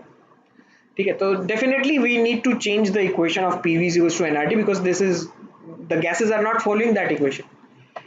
ठीक है, so we find that the two assumptions of the kinetic theory of gases does not hold good. कौन सा assumption? पहला कि there is exists no force of interaction between the molecules, और दूसरा क्या है, the volume of the gas molecules is negligible in comparison to the volume of the container. ठीक है, तो ये दो assumptions जो हैं हमारे लिए वो गलत हो गए, इसीलिए जो आपका आंसर है या फिर जो भी ग्राफ है वो ग्राफ फॉलो नहीं कर पा रहा है। ठीक है, सो देखते हैं अगर assumption A is, if the assumption A is correct, the gas will never liquefy. ठीक है, तो और भी हम लोग जो है वो तर्क दे रहे हैं, इसमें डेफिनेशंस देख रहे हैं कि ऐसा क्यों नहीं होना चाहिए। सो इसमें जैसे केडीजी में बोला कि there is no force of interaction between the molecules, तो फिर भाई एलपीजी जो आता है वो तो गैस है, जब सिलेंडर से निकलता है तब तो वो लिक्विड होता है, या सिलेंडर के अंदर तो लिक्विड होता है, सिलेंडर से जैसे निकल गया वो फिर गैस कैसे बन गया। सो दैट मीन्स कि वो नॉर्मल कंडीशंस पे LPG is a gas, right, liquefied petroleum gas जो है, लेकिन उसको प्रेशराइज करके आपने सिलेंडर में डाला है इसीलिए वो लिक्विड फॉर्म में है, तो दैट मीन्स कि gases can compress, right. So अगर कोई फोर्स ऑफ इंटरेक्शन नहीं है तो कंप्रेस कैसे रहेंगे गैसेस, राइट, क्योंकि लिक्विड और गैस मॉलिक्यूल्स के पार्टिकल्स के बीच में जो इंटरेक्शन है उसी का तो डिफरेंस है गैस और लिक्विड में, कि लिक्विड में इंटरेक्शन ज़्यादा होगा, गैस में इंटरेक्शन होगा ही नहीं या कम होगा। ठीक है, तो केटीजी ने बोला था कि there is no force of interaction, right, later on we find out कि there is a force of interaction but that is less in comparison to the forces of interaction in liquid and solid. Also liquid form are very difficult to compress. This means that the forces of repulsion are powerful enough and prevent squashing of molecules in a tiny volume. ठीक है, अगर A सही होता तो liquefy नहीं कर सकते, पहली बात ये बोल रहे हैं। दूसरी बात क्या बोल रहे हैं कि लिक्विड को और फर्दर कंप्रेस नहीं कर सकते। ऐसा नहीं है कि अब गैस को कंप्रेस कर दो, उसको लिक्विड बना दो, लिक्विड को कंप्रेस करके सॉलिड बना दो, ठीक है, ऐसा भी नहीं कर सकते। सो दैट मीन्स कि there must be certain volume of the gas, right. So अगर assumption B is correct, assumption B क्या है, the volume of the molecules of the gas is negligibly small in comparison to the space occupied by the gas which is nothing but that is a container. ठीक है, so if assumption B is correct, the pressure volume curve should have coincided जो experimental आया था और जो boils का था उसका।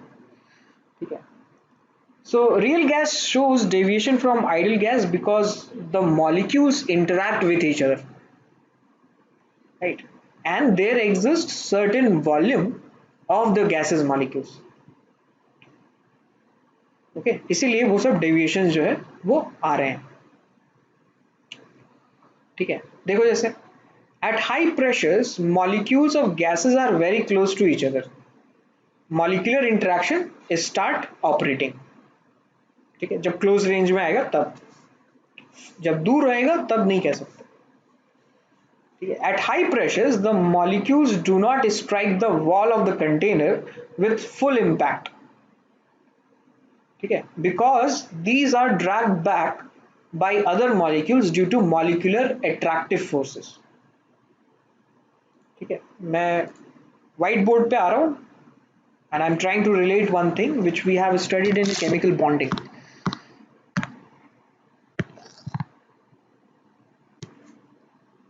केमिकल बॉन्डिंग में आपने एक कर्व देखा होगा जहाँ पे we were trying to explain कि आपके जो मॉलिक्यूल्स हैं वो एटम्स से मॉलिक्यूल कैसे बनते हैं या क्यों बनते हैं। ठीक है, तो we came across a curve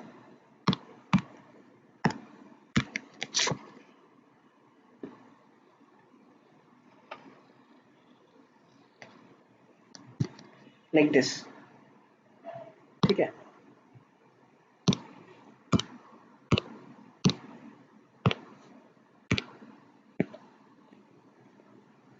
और ये कर्व हम लोग कैसे प्लॉट कर रहे हैं, लेट मी प्लॉट दिस, अच्छे से प्लॉट कर लेता हूँ मैं उसको।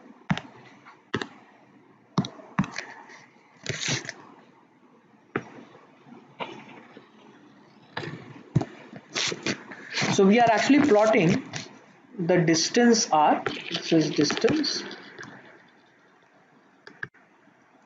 and this is energy.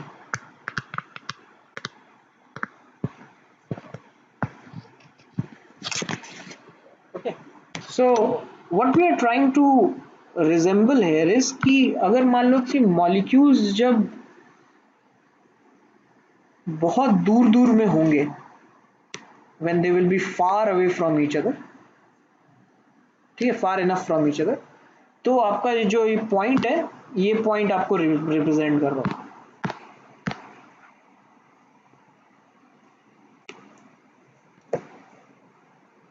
ठीक है, मॉलिक्यूल सब क्या कर रहे हैं, सॉरी एटम सब क्या कर रहे हैं, एटम्स जो है एक दूसरे के क्लोज मूव कर रहे हैं अब।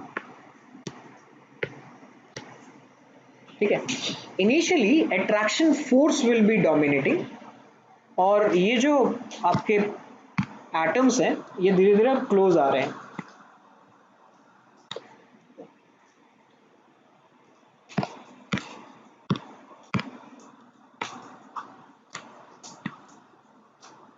ये पास में आ गए, इस पॉइंट पर जो है इन दोनों ने बॉन्ड बना लिए हैं। ठीक है, इस पॉइंट पर ये और ज्यादा क्लोज आ गए हैं।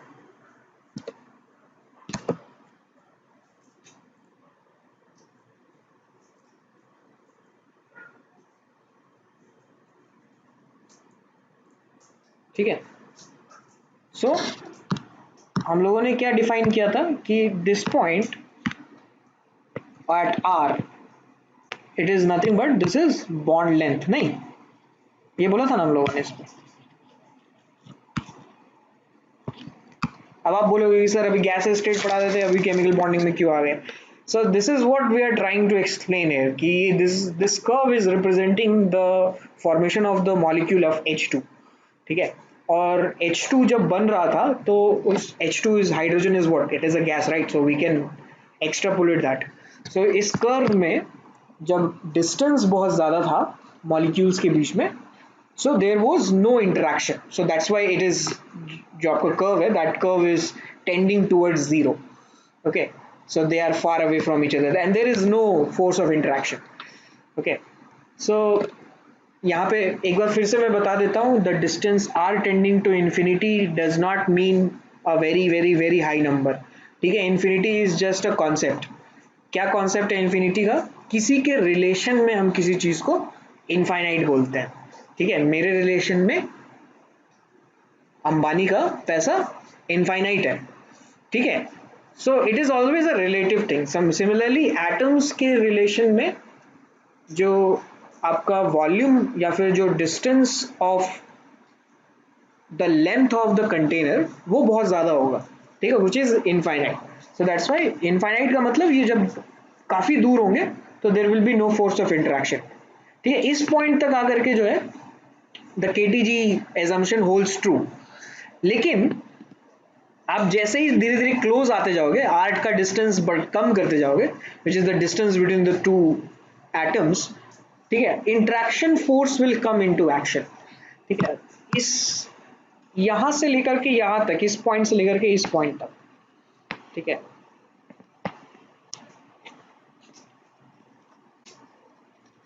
इस पॉइंट से लेकर के इस पॉइंट तक आपका attraction force will be dominating.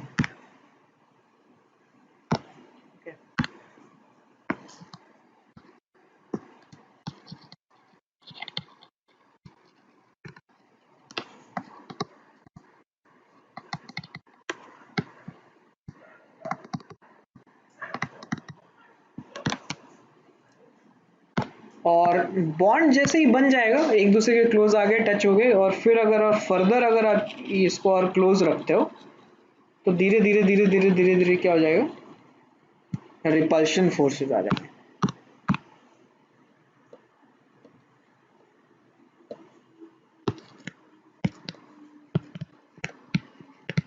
Sir bond length के बाद अगर क्लोज आ जाए तब तो हम लोग के एनर्जी की तरफ पड़ेगा। एग्जैक्टली, तो इसलिए रिपल्सिव फोर्सेस है, इसीलिए नहीं हो पाएगा, नहीं होता।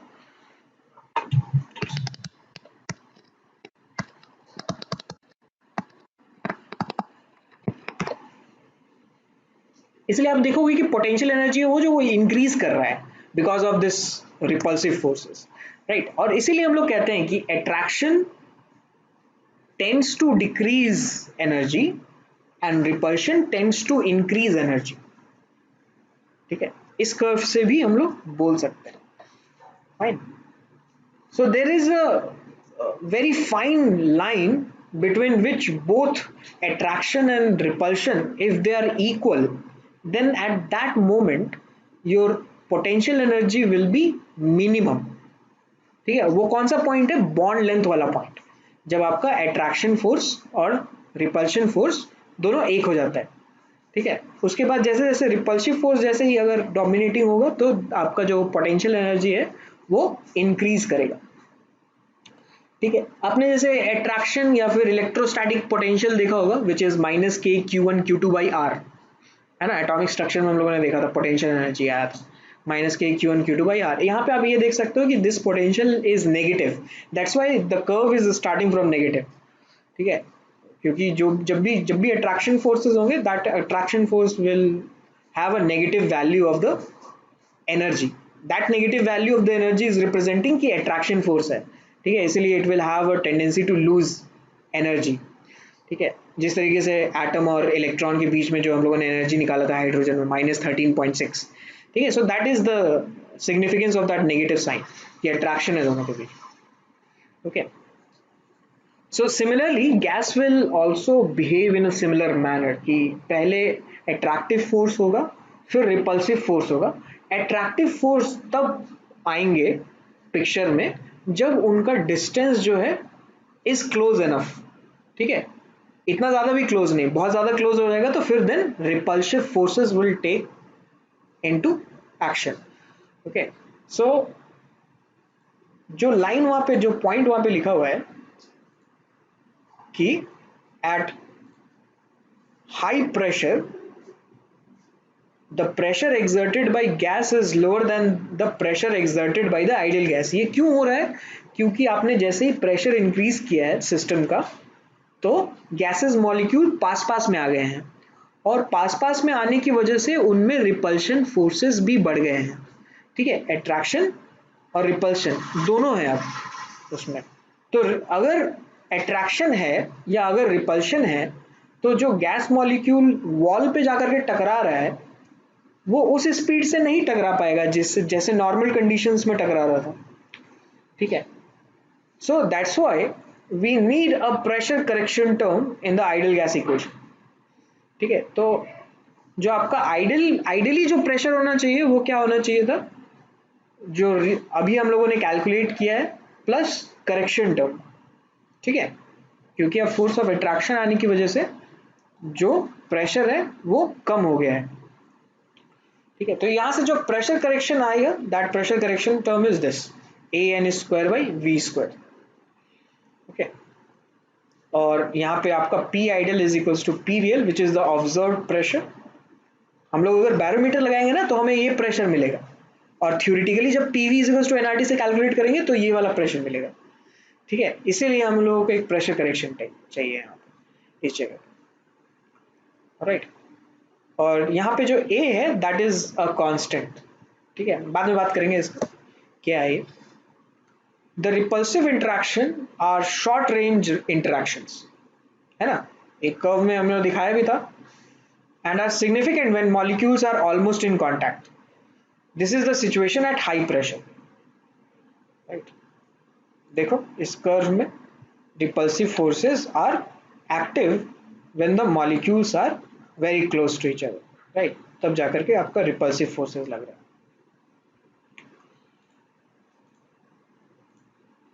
ठीक है। The repulsive forces cause the molecule to behave differently, ठीक है, और ऐसा बोल सकते हैं कि to behave as a small but impenetrable spheres. Impenetrable spheres का मतलब कि अगर रिपल्शन होगा, कभी दो मैग्नेट को रिपेल करवाया एक दूसरे से खेलते हुए, north pole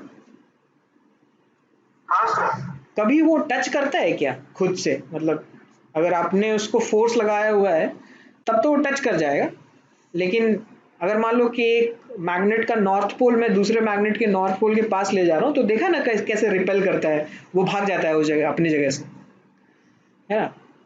so there is a field across that magnet which is actually repelling it, and उसमें कभी भी कांटेक्ट नहीं होगा। तो सिमिलरली आपके जो मॉलिक्यूल्स हैं, गैस मॉलिक्यूल्स, वो गैस मॉलिक्यूल्स कभी कांटेक्ट में आएंगे ही नहीं, वो हमेशा किसी एक पर्टिकुलर डिस्टेंस से जाकर के लौट जाएंगे, क्योंकि repulsion forces are in action.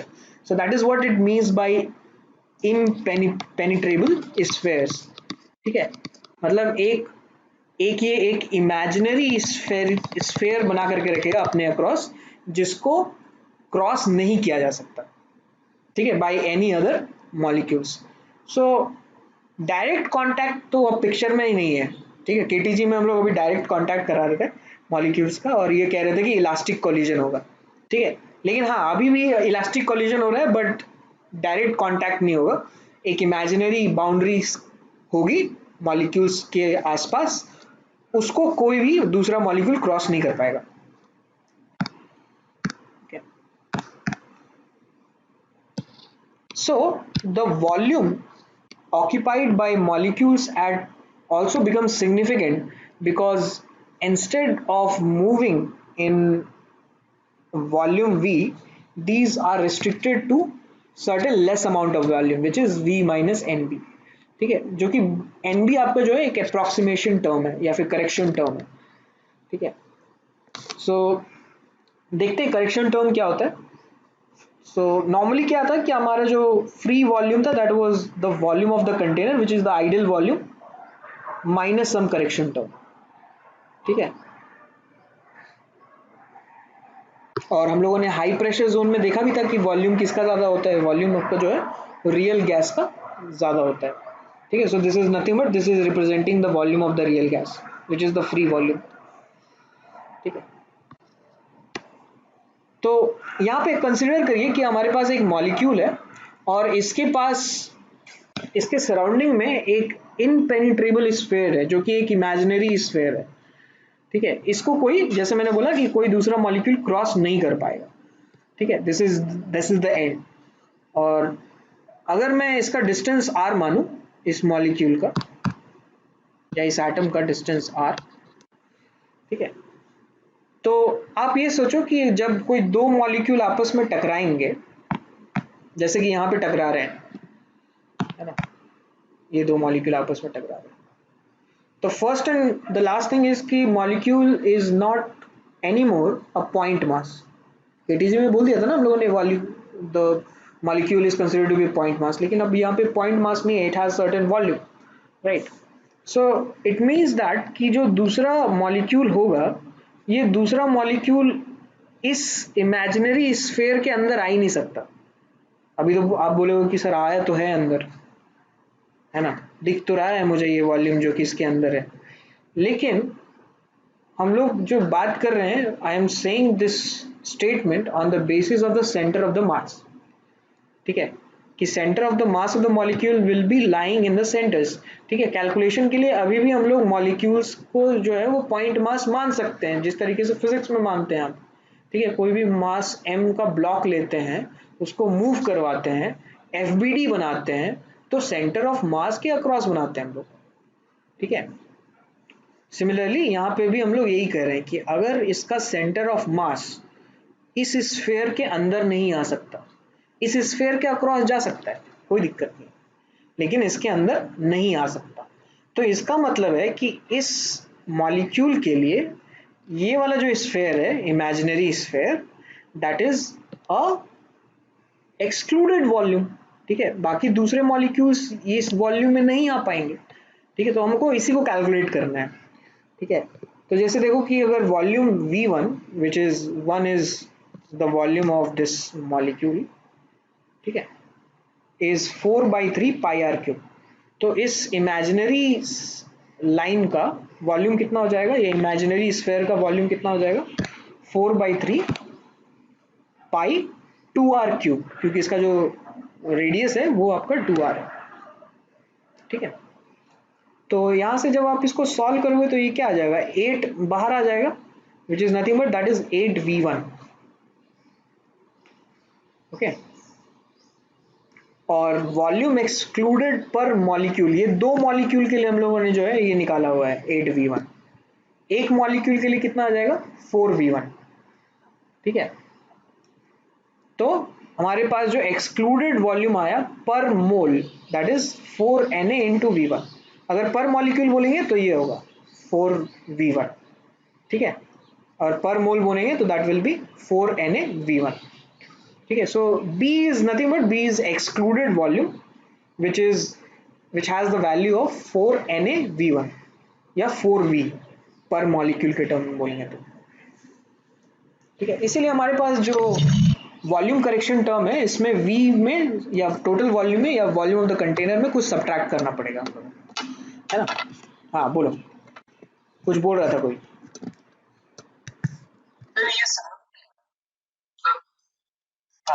B2 दो एटम का वॉल्यूम क्यों बोल रहे हो? V2 निकालने के लिए हम लोगों ने दो स्फीयर्स लिए है ना। हाँ सर, मिनिमम तो आप इतना ही ले सकते हो। ठीक है, तो दो स्फीयर लिया था तो हमारे पास इतना वॉल्यूम आया था। एक स्फीयर के हिसाब से कितना वॉल्यूम आना चाहिए, है ना।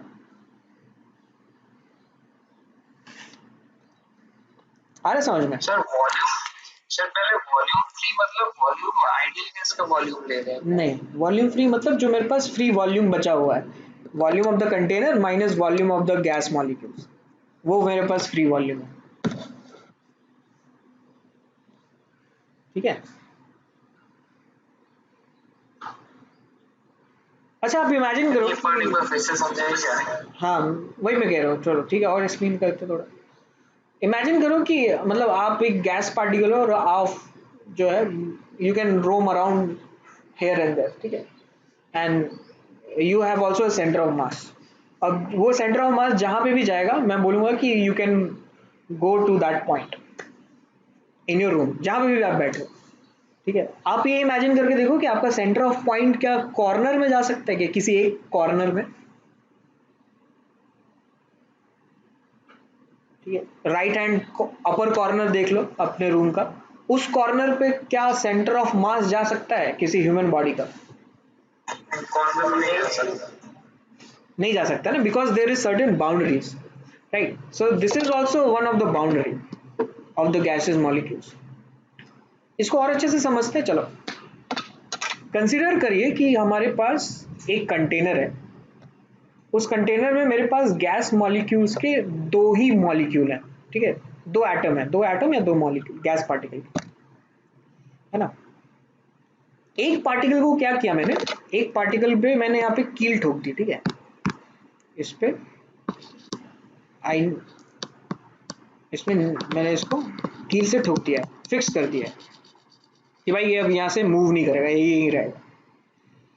ठीक है, तो अब मुझे निकालना है कि दूसरे मॉलिक्यूल का जो सेकंड मॉलिक्यूल है उसके लिए कितना वॉल्यूम बचा है कंटेनर में। तो मैं तो क्या बोलूँगा कि वॉल्यूम क्या है, फ्री वॉल्यूम जो बचा है which is the volume of container minus V2, यही बोलेंगे ना, ये वाला V2। बोलो ये वाला समझ में आ रहा है इक्वेशन।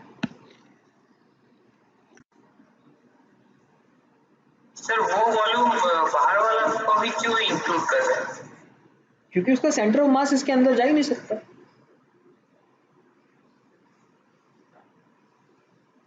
तो करना पड़ेगा ना।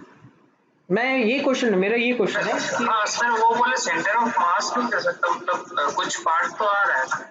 हाँ तो वही इसीलिए तो मैं बोल रहा हूँ कि हम लोग जो भी कैलकुलेट करेंगे अब यहाँ से सेंटर ऑफ मास को भी तो लेना पड़ेगा ना, सेंटर ऑफ मास के बेसिस पे करेंगे ना कैलकुलेट, कि आप अगर वहां पे जा सकते हो कि नहीं आ सकते मॉलिक्यूल्स।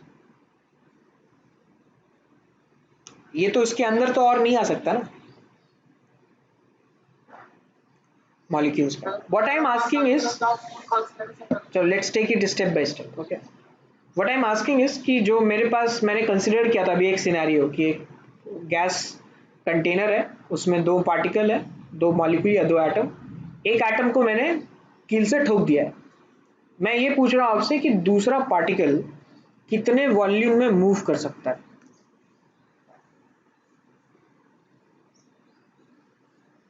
सर वो कंटेनर का वॉल्यूम माइनस उसका वॉल्यूम, ये बोल सकते हैं हम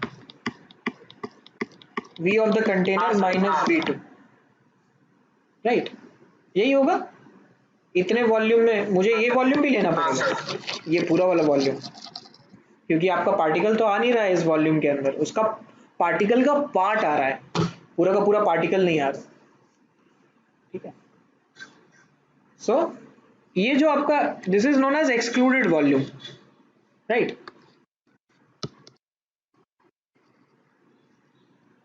एक्सक्लूडेड वॉल्यूम, ये कितने मॉलिक्यूल के लिए आ रहा था एक्सक्लूडेड वॉल्यूम, मतलब कितना मॉलिक्यूल लिया था कि ये V2 आ जाए। दो लिया ना यार, कंटेनर के अंदर तो दो है ना। अगर मैं मान लो कि कंटेनर में मैं एक ही मॉलिक्यूल रखूं तो फिर कितना वॉल्यूम होगा मॉलिक्यूल के पास घूमने के लिए। सर क्या बोले? अगर मान लो कंटेनर में सिर्फ एक ही मॉलिक्यूल है, एक ही पार्टिकल है, तो what will be the volume in which that molecule can go. जो कंटेनर का वॉल्यूम है। आप सोचिए आपकी मैंने जैसे ही एक और एक्स्ट्रा मॉलिक्यूल अंदर लाया उस कंटेनर में, मेरा वॉल्यूम जो है वो ड्रास्टिकली चेंज हो गया, ठीक है। कितने से डिक्रीज हो गया, बाई V2 से डिक्रीज हो गया। तो ये जो V2 आ रहा है, ये V2 किसकी वजह से आ रहा है, सेकेंड मॉलिक्यूल की वजह से ना आ रहा है, ठीक है। और मैं ये तो कह सकता हूँ कि ना this excluded volume is due to the is coming due to two molecules, ठीक है। और या फिर this is for two molecules, दो मॉलिक्यूल के लिए है ये एक्सक्लूडेड वॉल्यूम, राइट। तो पर मॉलिक्यूल जो है हम इसमें आपको 4V आप डिवाइड कर दो, एवरेज आ जाएगा इसका, ठीक है। तो कंटेनर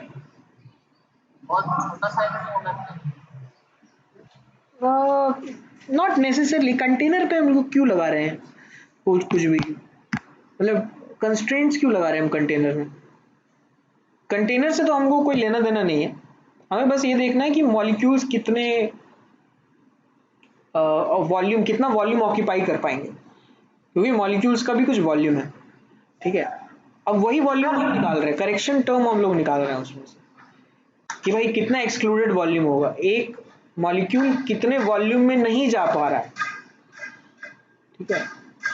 उसका पूरा वॉल्यूम मतलब नहीं आ रहा है एक्सक्लूडेड वॉल्यूम, मतलब जो हम एक्सक्लूडेड वॉल्यूम लिए थे, हाँ। तो दूसरा पार्टिकल का पूरा वॉल्यूम नहीं आ रहा, पर उसका पार्ट तो आ ही सकता है ना। हाँ तो फिर हम उसको वही हाँ पार्ट्स आ सकता है। तो सर हम फिर उसको एक्सक्लूडेड क्यों बोल रहे हैं, तो मान लो उसका तो वही तो कह रहा हूँ यार मैं कि आपको सेंटर ऑफ मास देखना पड़ेगा, क्या सेंटर ऑफ मास उसके अंदर आ रहा है, अच्छा है ना। इनिशियली मैंने आपको यही बोला था ना कि फिजिक्स में भी आप देखते हो तो जब भी एक मास ऑफ ब्लॉक आपका है, एक मास m का, और वो जो है आपका एक मान लो इंक्लाइंड सरफेस से टॉप से बॉटम आ रहा है धीरे धीरे करता हो, तो उसके सेंटर ऑफ मास को देखते हैं ना, उसका मूवमेंट कैसा हो रहा है, क्या एंगल है, ठीक है। उस पे जो भी फोर्सेस जो है वो उसी पे लगाएंगे ना। अब सिमिलरली यहाँ पे भी जैसे मान लो कि ये दो पार्टिकल आ गए आपके पास, ये जो दो पार्टिकल है इसमें अगर मान लो कि रिपल्सन फोर्सेस लगाना है तो मैं इसके सेंटर ऑफ मास में लगाऊंगा ना रिपल्सन फोर्सेस, है कि नहीं। और इसमें अगर जब मैं फोर्स ऑफ रिपल्शन लगा रहा था, एक और तरीके से भी देख सकते हो, फोर्स ऑफ रिपल्शन जब मैं लगाऊंगा, this is electrostatic repulsion, okay, तो मैं जो डिस्टेंस बिटवीन द पार्टिकल्स है वो क्या लूं,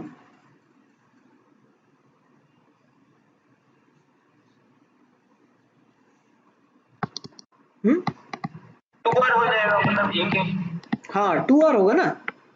हाँ सर ये 2r से तो कम नहीं हो सकता कभी, नहीं सर नहीं हो सकता ना। तो that's why this is an excluded volume, कि जो आपका स्फेयर है उस स्फेयर में जो आपका रेडियस है of that imaginary excluded volume sphere has a 2r radius, ठीक है। तो आपका स्फेयर कैसा भी हो, कितने भी डिस्टेंस का हो, ये जो आपके दो स्फेयर्स जो हैं वो 2r से कम में नहीं आ सकते, ठीक है, या 2r स्क्वायर होना चाहिए, right. So that's why the excluded volume is this. So per molecule हम लोगों ने निकाल लिया इसको करके कि ये दो मॉलिक्यूल के लिए था, अगर एक मॉलिक्यूल के लिए अगर हम लोग देखेंगे तो that will B 4 here। So this is nothing but this is b, ठीक है। तो हम लोग v माइनस एन बी, इसको हम लोग आइडियल गैस इक्वेशन में पुट कर देंगे and will get a real gas equation, ये वाला, ठीक है। So P ideal V ideal is equals to NRT जो हम लोग लिखते थे, तो पी आइडियल हमारा क्या आया, पी आइडियल आया हमारा ये P real plus A N square by V square, और वी आइडियल क्या आया, वी आइडियल आया ये वाला, ठीक है, which is the ideal volume, ये वाला। This is known as van der Waals real gas equation, ठीक है। अब देखते हैं हम लोग ए और बी का यहाँ पे क्या क्या सिग्निफिकेंस है, ठीक है। ए का जो एसआई यूनिट होगा आपका वो होगा pascal metre to the power 6 per mole, या फिर newton metre to the power 5 per mole square, so the thing is कि पी का प्रेशर का और इस टर्म का जो यूनिट होना चाहिए वो सेम होना चाहिए, you know all this by units and measurement, ठीक है। क्योंकि दो टर्म अगर सेम यूनिट का नहीं है तो हम लोग उसको ऐड नहीं कर सकते। Similarly v minus N B का भी वही होगा कि वॉल्यूम का जो यूनिट है एन बी का भी वही यूनिट होना चाहिए, इसलिए जो ऐसा यूनिट होगा b का वो मीटर क्यूब पर मोल होगा। नॉर्मली आपको जो है लीटर पर मोल में दिखेगा, एंड सिमिलरली a का भी जो आपको वैल्यूज दिखेंगे वो एटीएम, किसमें आना चाहिए, एटीएम पर लीटर स्क्वायर, अच्छा एटीएम लीटर स्क्वायर पर मोल स्क्वायर में दिखेगा, ठीक है। नॉर्मली आपको ए का जो वॉल्यूम दिखेगा, so A signifies the intramolecular forces, sorry intramolecular forces of attraction, ठीक है, कि दो मॉलिक्यूल्स के बीच में कितना इंटरेक्शन है, राइट। सो अगर value of A will be high then it will represent कि the gases is more liquefiable, ठीक है, या फिर इजिली लिक्विफाइबल। सो जैसे देखो यहाँ पे लिखा हुआ है कि two gases having same B then one having high value of A will compress first, ठीक है। Hence high value of A represents the gas can be liquefied easily, okay।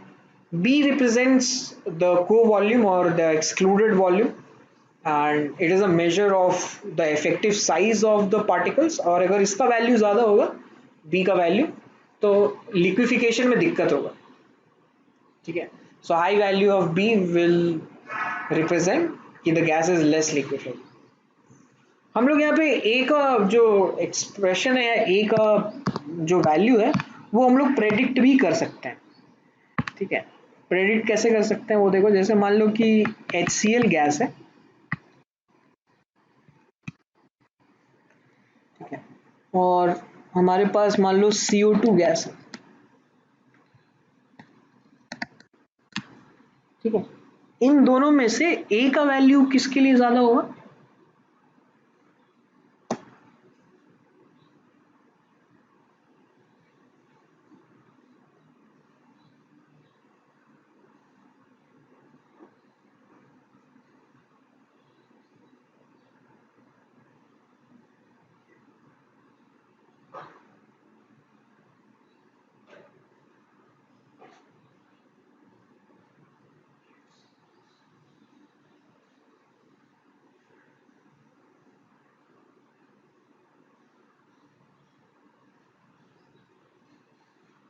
Sir ये कैसे पता करें? Think about this.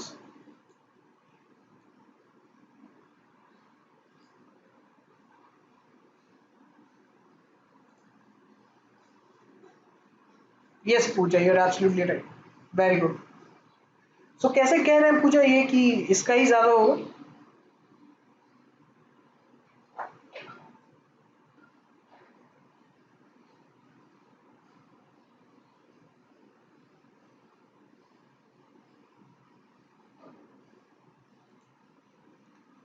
Inter intra नहीं होना चाहिए, inter होना चाहिए, इंटर मॉलिक्यूलर।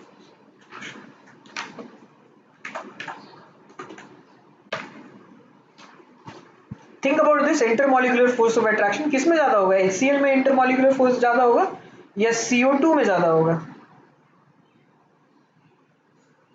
सर HCl में। HCl में ज्यादा होगा, नहीं क्योंकि ये पोलर है, right? HCl is polar, delta plus और इसमें डेल्टा माइनस ये लगेगा, ठीक है।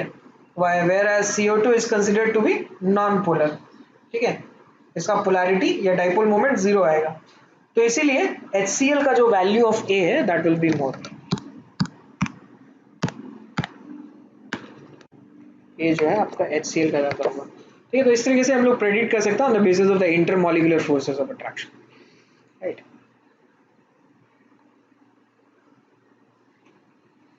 जैसे देखो ये जो कर्व हमने प्लॉट किया था, ठीक है, तो इसमें ये जो अट्रैक्शन फोर्स है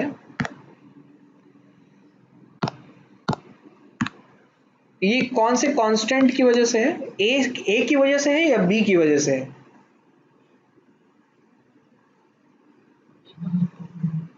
ये वाला ए की वजह से है, राइट, कांस्टेंट ए।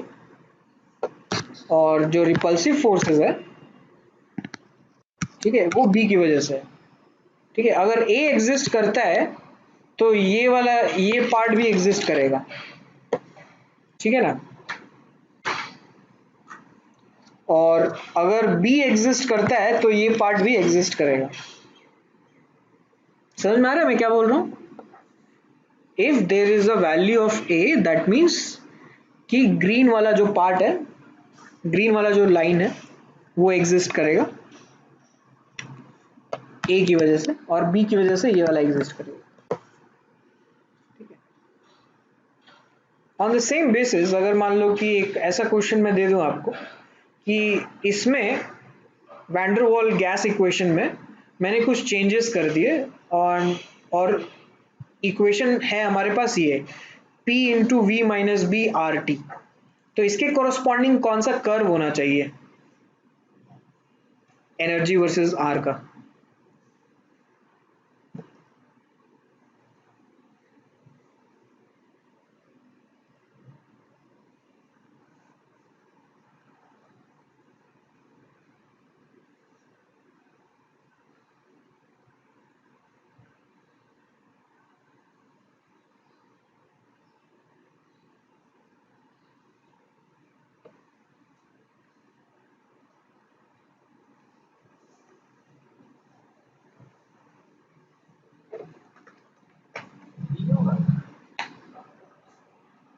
हाँ बोलो। ऑप्शन डी होगा।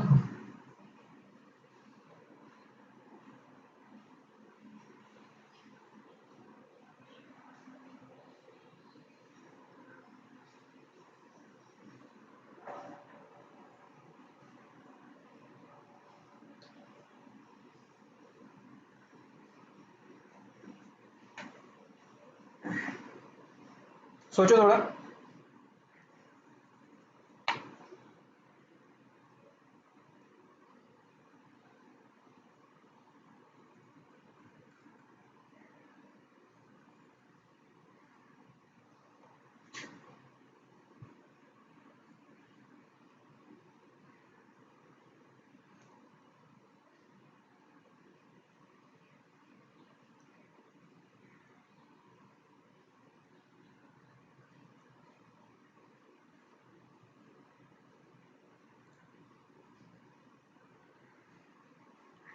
Let's see. हाँ, वेरी गुड समृद्धा, सी होना चाहिए नहीं, एग्जैक्टली exactly. बिल्कुल सही। देखो अब जिसको भी कंफ्यूजन है वो मेरी बात सुनो कि सी क्यों होगा। फर्स्ट ऑफ ऑल, अगर फोर्स ऑफ अट्रैक्शन नहीं होता, ठीक है, अगर फोर्स ऑफ अट्रैक्शन नहीं होता तो एनर्जी कभी भी नेगेटिव नहीं होता, ठीक है। तो ये यहाँ जो कर्व अभी नेगेटिव हो रहा है, this is all because of ए।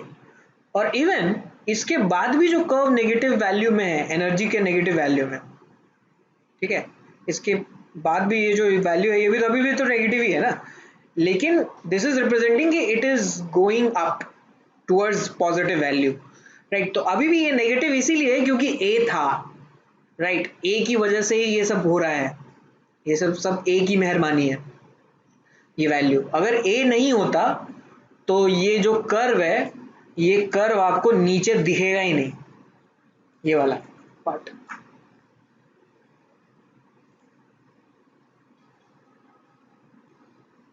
ये दिखेगा ही नहीं अगर ए नहीं होगा तो, ठीक है। तो आपको बस सिर्फ ऊपर जाता हुआ कर्व दिखेगा, विच विल बी रिप्रेजेंटिंग कि जैसे जैसे आप आर कम करते जाओगे वैसे वैसे रिपल्शन बढ़ेगा, और उसमें जो है फोर्स ऑफ रिपल्शन बढ़ने की वजह से एनर्जी भी जो है आपकी बढ़ेगी। सिमिलरली अगर आपका सिर्फ इक्वेशन में मैं लिखूं कि बी नहीं है, ठीक है, सिर्फ ए है, लेट्स से कि हमारे पास जो इक्वेशन है वो है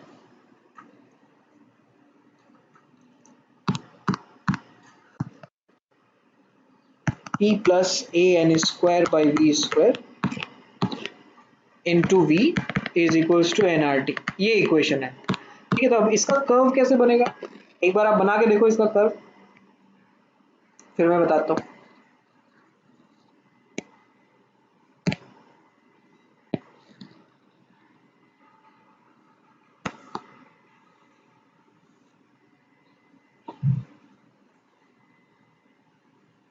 सर सिर्फ ऊपर वाला पार्ट नहीं होगा, पॉजिटिव वाला। पॉजिटिव वाला नहीं होगा, अच्छा ये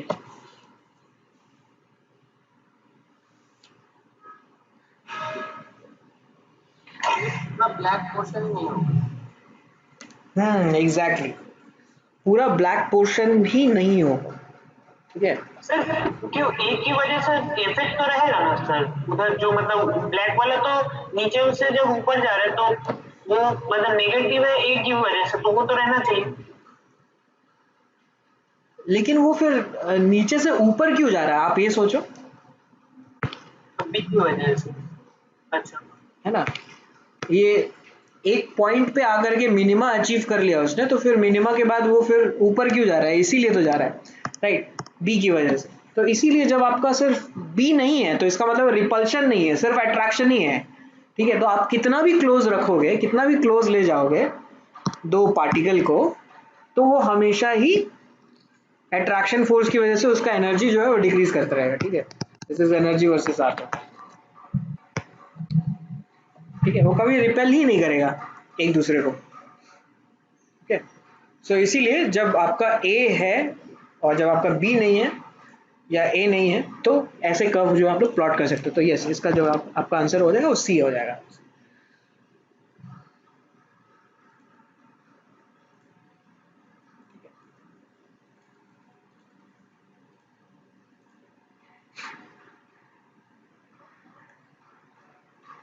कुछ क्वेश्चन है इसमें, क्वेश्चन नंबर 40 और 41 आप एक बार ट्राई करना है इसको घर पे, नेक्स्ट क्लास में हम लोग डिस्कस करते हैं कल की क्लास में, ठीक है। और आपको कोई डाउट हो तो just send me some questions or those questions जिसमें आपको doubt है, we can discuss about it. Okay, चलो कल मिलते हैं. कल we'll extend with this real gas equation and we'll see कि compressibility क्या होता है गैस का, liquefy कब कर पाएंगे गैस को, वगैरह वगैरह. Okay, तब तक लिए take care. after the gases that one will start. After gaseous state, we'll be starting with chemical equilibrium. Yes. Sure. Bye bye. Take care.